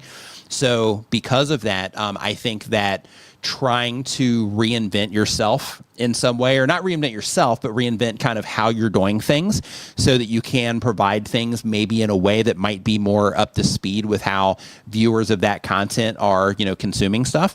That might be the first place that you might want to start experimenting. Because, when it comes to people like you and me, we've been around for a while. You've been around, if I remember correctly, you've been around for, longer than I have making YouTube videos. And, things are just different now, and things are a lot more competitive now. Like, for example, I just pulled up a channel where they're talking about hair. It's not exactly what you're offering, but, it's like another person that could be taking away, a very small percentage of your viewership. So because of that, I would be experimenting on how you're offering what it is that you're offering, because continuing to do the same stuff, if it's not getting that response, then that tells you like, okay, well, if I'm not getting a response doing what it is that I'm currently doing, then I need to start experimenting with different ways that I'm doing it to see if I can figure out how to get that response. And when you're doing that, sometimes it can be, changing exactly what it is that you're offering. Sometimes it can be changing, how, you're kind of building up the video when it first starts. Sometimes it can be changing and updating what things look like. There's a lot of different things that you can experiment with there. But I think that,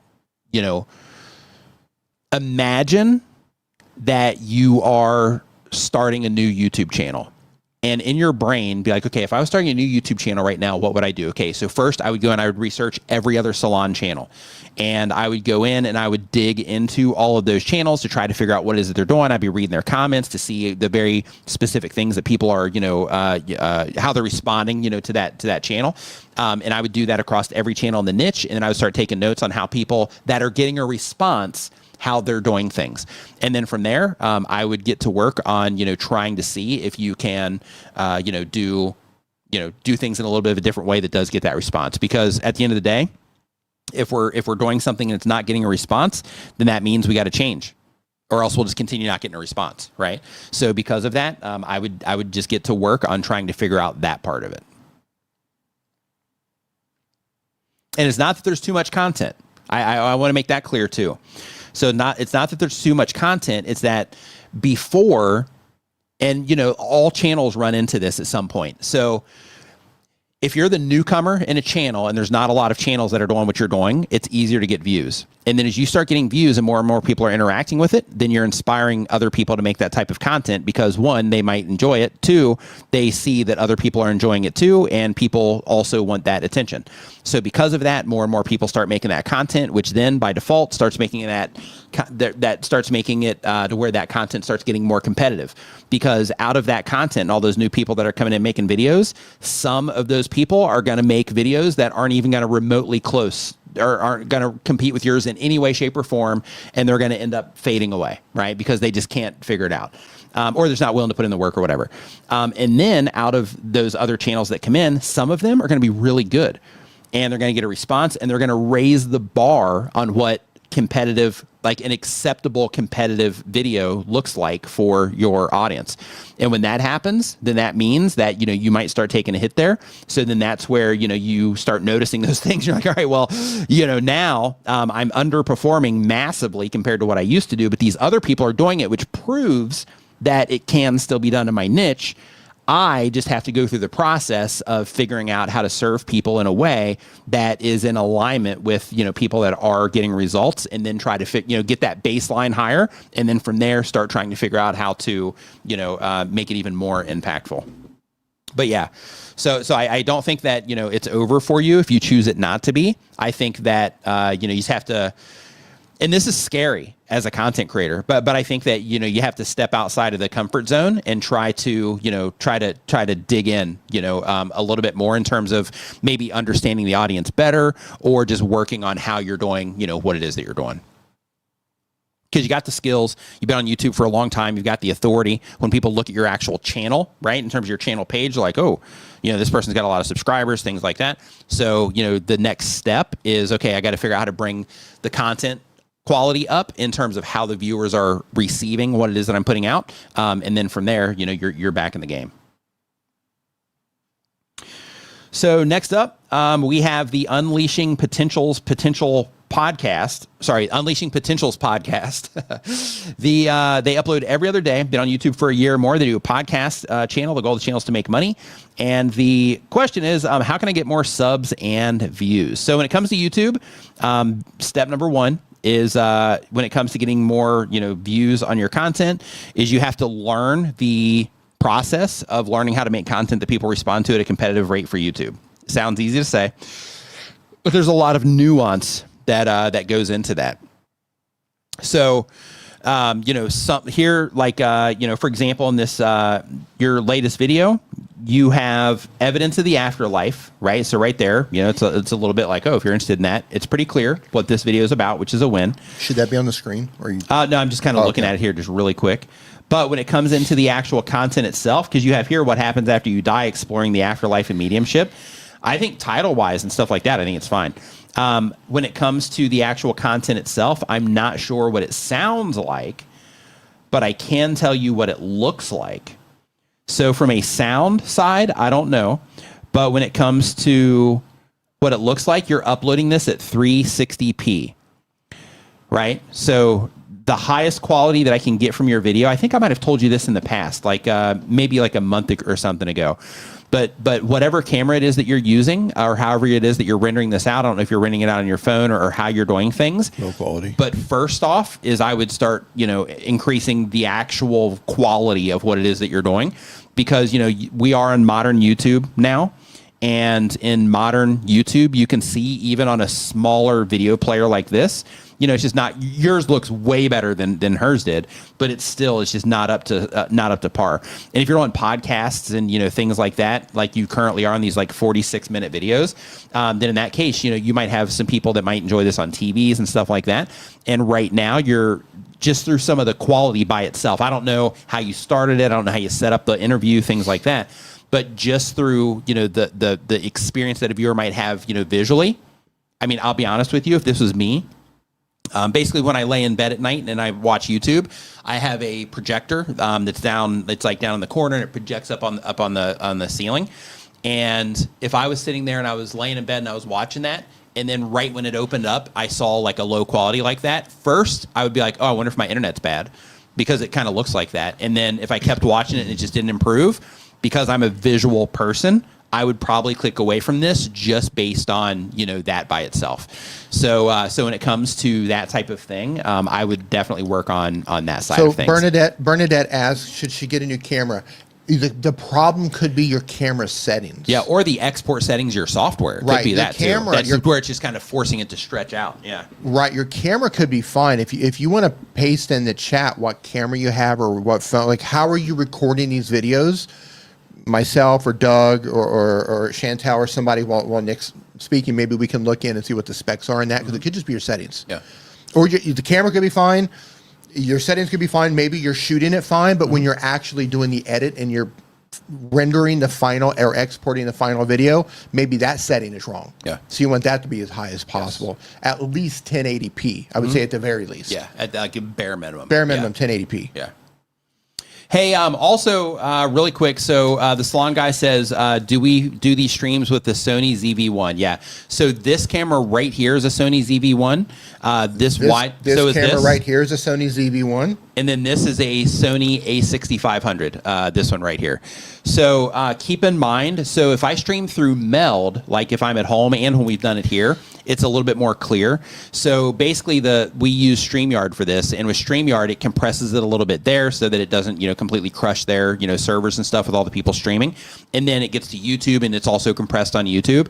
So with Meld, you can adjust some of that stuff, and then it makes, it can make the end video look better. You lose some of the things like the backup in case the stream goes down and stuff like that. So you lose that, so it's a little bit more risky. But if you have like a solid internet connection, the end result is it'll definitely look better when it comes to the live stream. But yeah, this is all ZV-1s. But when it comes to content, and I know Dee's making some of this for the Tuber School course, lighting can make a huge difference too when it comes to your content. So like you can get away with a lot, like on iPhones even, and webcams, things like that, if you get the lighting right. So when I first started live streaming, I did it on a phone. The first time it was on a computer, but then after that, I did streams on a while for a phone. Then I switched to a webcam, and with the webcam, I spent time dialing in the lighting on that one. And I had people ask me like what DSLR I was using because they thought that it was like a real camera, kind of like this one is. And the answer to that was that it was a Logitech C920. Yeah. And it just looked great because the lighting and everything was there, right? So the lighting can make a really big difference when it comes to that. Bernadette, two things. You mentioned that you're recording into Zoom. I don't know how you're getting the image into Zoom. Are you using the camera in your laptop? If so, that's going to be a really low quality. You don't have to spend a lot of money on a camera, depending on the phone that you're using. That could be good enough. You might be able to get an inexpensive webcam to work as well, so you don't have to buy an expensive camera or something like that. But I want to address this. She says, I get frustrated sometimes and I give up. I want to let you in on a little secret. I'm a full-time creator, and I get frustrated sometimes too, and I give up. I think getting frustrated with being a creative is part of the process. The important thing is that when we do give up, that we limit the amount of time that we give up, and then we get up and do it again. I think that's the important thing, because I think everybody gets frustrated. So I can't remember which person said it, but one of the Stoics say that the obstacle is the way. Which is a super cool way to look at that. The obstacle is the way. Like when it comes to like frustration and things like that, when it comes to, all of this stuff, looking at it like, okay, well, this thing I'm having trouble with, if I can figure this out, then I'm going to be further along, right? Yeah. So just looking at that, looking at those obstacles or, those frustrations, those things that frustrate you as a way to, just kind of, better your knowledge set, better, yourself, those types of things. I think that can be really helpful in terms of just kind of shifting that perspective, because frustration happens to everybody. Yeah. But when you can see it as, okay, this is the way that I'm going, and if I can overcome this, then in that case, I'm going to be, I'm going to be further along. Marcus Aurelius, yes. Yeah, the Marcus is the obstacle is indeed the way. And I can say this.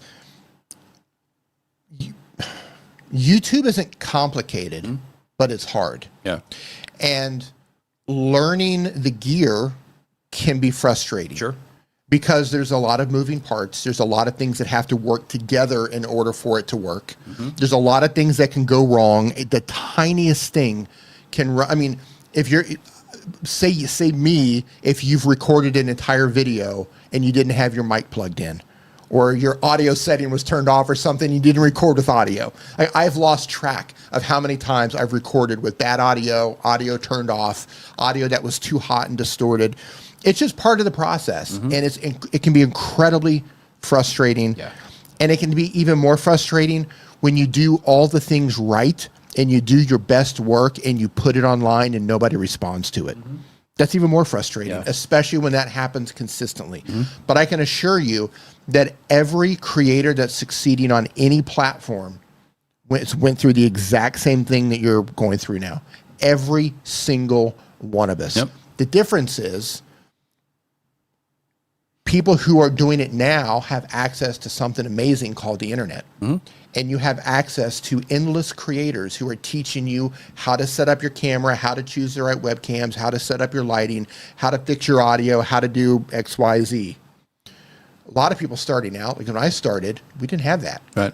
We didn't have any of that. You know, I had a friend, Mark, you remember Mark and Chad? Yeah, okay. yeah. So I had a friend, they made B movies. Remember B movies back in the day, right? They always had like sexy vampires and all this stuff. So they made B movies, put them out in like VHS tapes and all that thing. So they didn't have, back then, we didn't, like, nobody had like the graphics, right?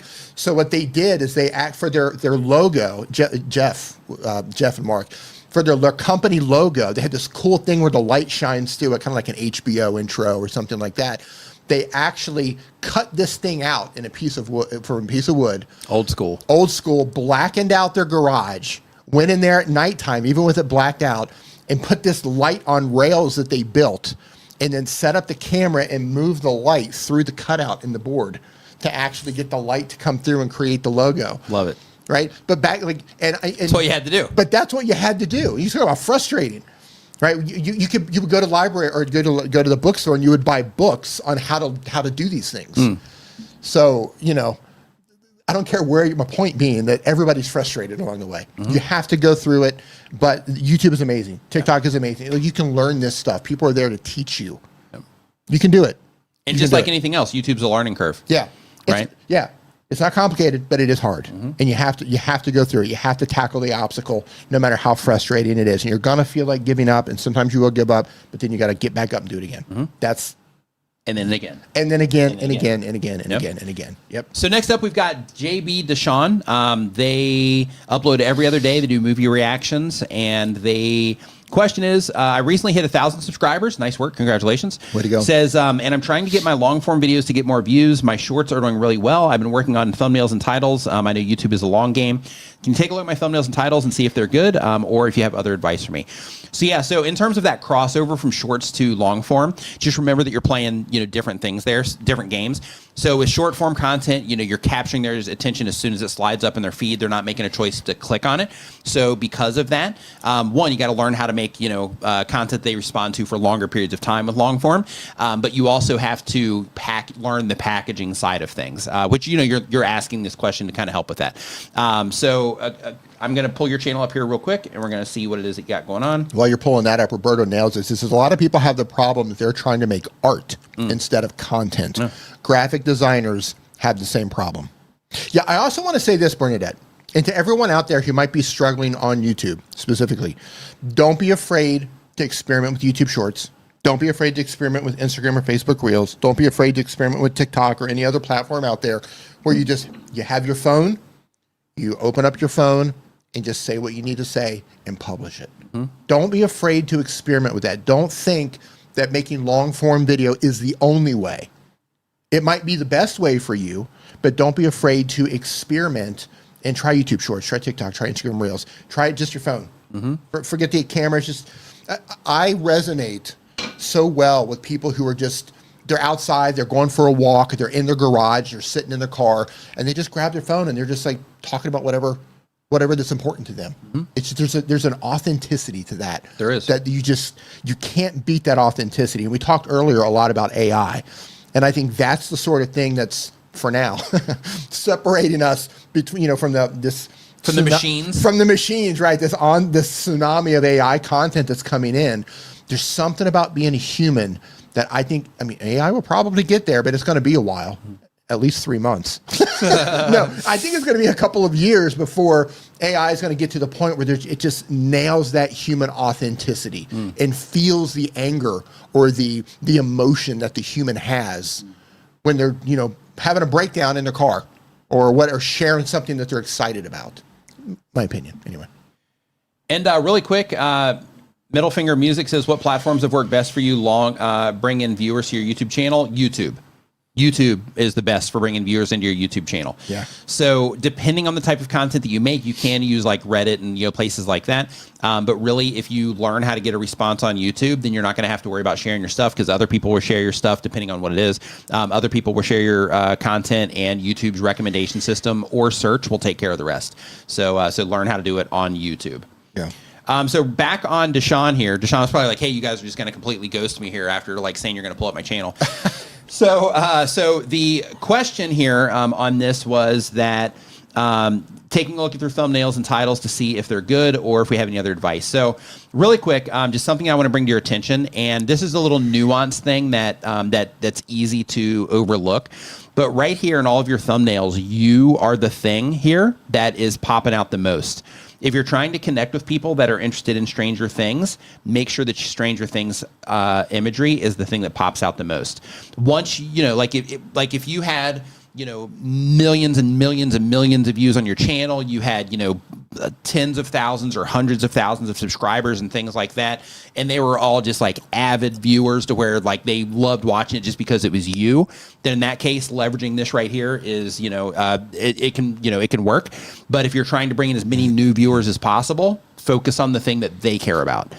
So like in this case, focus on the Stranger Things imagery as the primary thing, and then you as the secondary if you're even going to put yourself in it. So use YouTube's A/B testing tool to test it, to where you have like some with you like this, because you're using emotion and all that stuff, so you're doing that part right.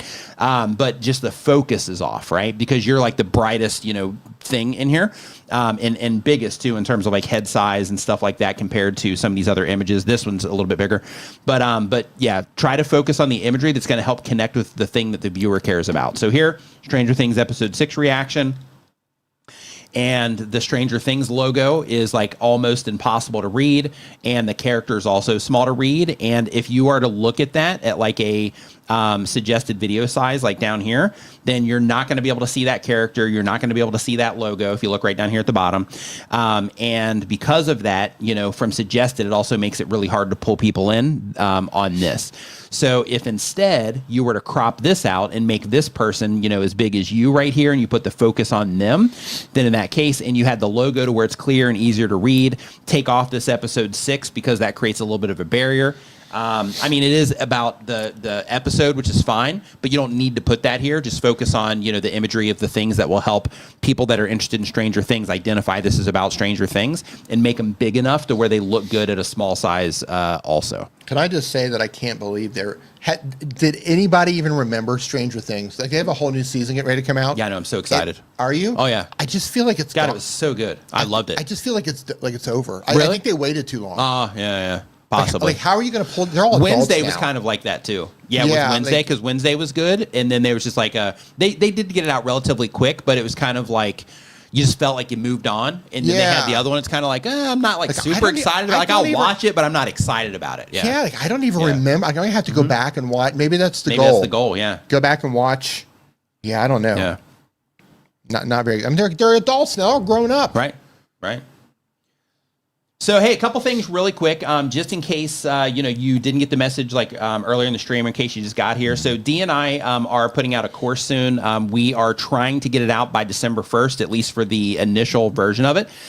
So if you are interested in that, you can join the wait list at tuberschool.com. We got a QR code here in case you're watching on a TV or something, so you can scan that. Also, I put out a browser extension for content creators called Creator Dashboard. This is completely free. It turns your new tab into essentially a command center for content creators, where you get channel information, to-do lists. You can monitor up to 18 YouTube channels. It also has some tools that work on YouTube that you can use as well. Completely free. You can try that out at creatordashboard.com. And I have a mobile app for content creators called New Creator. It helps you with like scheduling content, testing your thumbnails, writing titles, all the stuff that you got to do. You can find out more about that at newcreator.app. And we have a free music service for creators called Creator Mix, so make sure you check that out as well. And of course, today's sponsor of the stream, Opus Clip, that helps you make more content out of the content that you're already publishing. Make sure that you check them out as well at opusclip.com, or you can go to tryopusnow.com if you want to hook me up with an affiliate commission. And with all that stuff out of the way, I want to thank everybody for hanging out in the stream today. If we didn't get to your questions, we just ran out of time, and hopefully we can catch you next week with that. But basically, when it comes to YouTube, a couple things I just want to mention really quick is that it's important to remember that YouTube is a learning curve. So if you are somebody right now that you're struggling, things aren't working out the way that you want, or you thought you'd be further than you are, things like that. Just remember that it is a learning curve, and usually when you hit these walls, it comes down to learning the skills needed to get over that wall or through that wall. So just like learning how to play an instrument, learning how to play a new sport, getting a new job, learning all the things that go with that job, YouTube is the same exact way. So focus on the skills involved, because there aren't any tricks, so to speak, when it comes to YouTube that are going to make a difference. There's not any secrets, so to speak, that are going to all of a sudden make your channel blow up. Everything comes down to your understanding of the audience, the intention that you put behind your videos in terms of the thought that you put into everything, and the skill sets involved in terms of learning how to create content in a way that target audience that you're trying to reach is going to respond well to it. So hang in there. You got this. It's challenging, but you can do it. So hang in there. You got this. Dee and I, we stream every Saturday at 9 a.m. Eastern. So if you enjoyed the stream today, make sure that you swing by and you check out the next one. They're also always available on the replay as well. And make sure you hit the like button on the way out. Dee, great stream. Great stream. If I'm not mistaken, Roberto, correct me if I'm wrong, but yeah, they're streaming. Yeah, thank you. Yeah, they're streaming on Opus. The Opus Clip channel here in about an hour. It's either an hour or 2 hours. So as soon as this stream is finished, as soon as I hit the end button here in just a second, it's going to send you right over to that stream. It's going to be an awesome stream. Yep. So so make sure that you do stick around for that Opus stream. But we're going to put you in there right here in just a second. Yep. You can just hit the reminder so you can see what it's all about. Yep. But everybody have a fantastic rest of your weekend, and we'll see you next time. Yep. See you next week.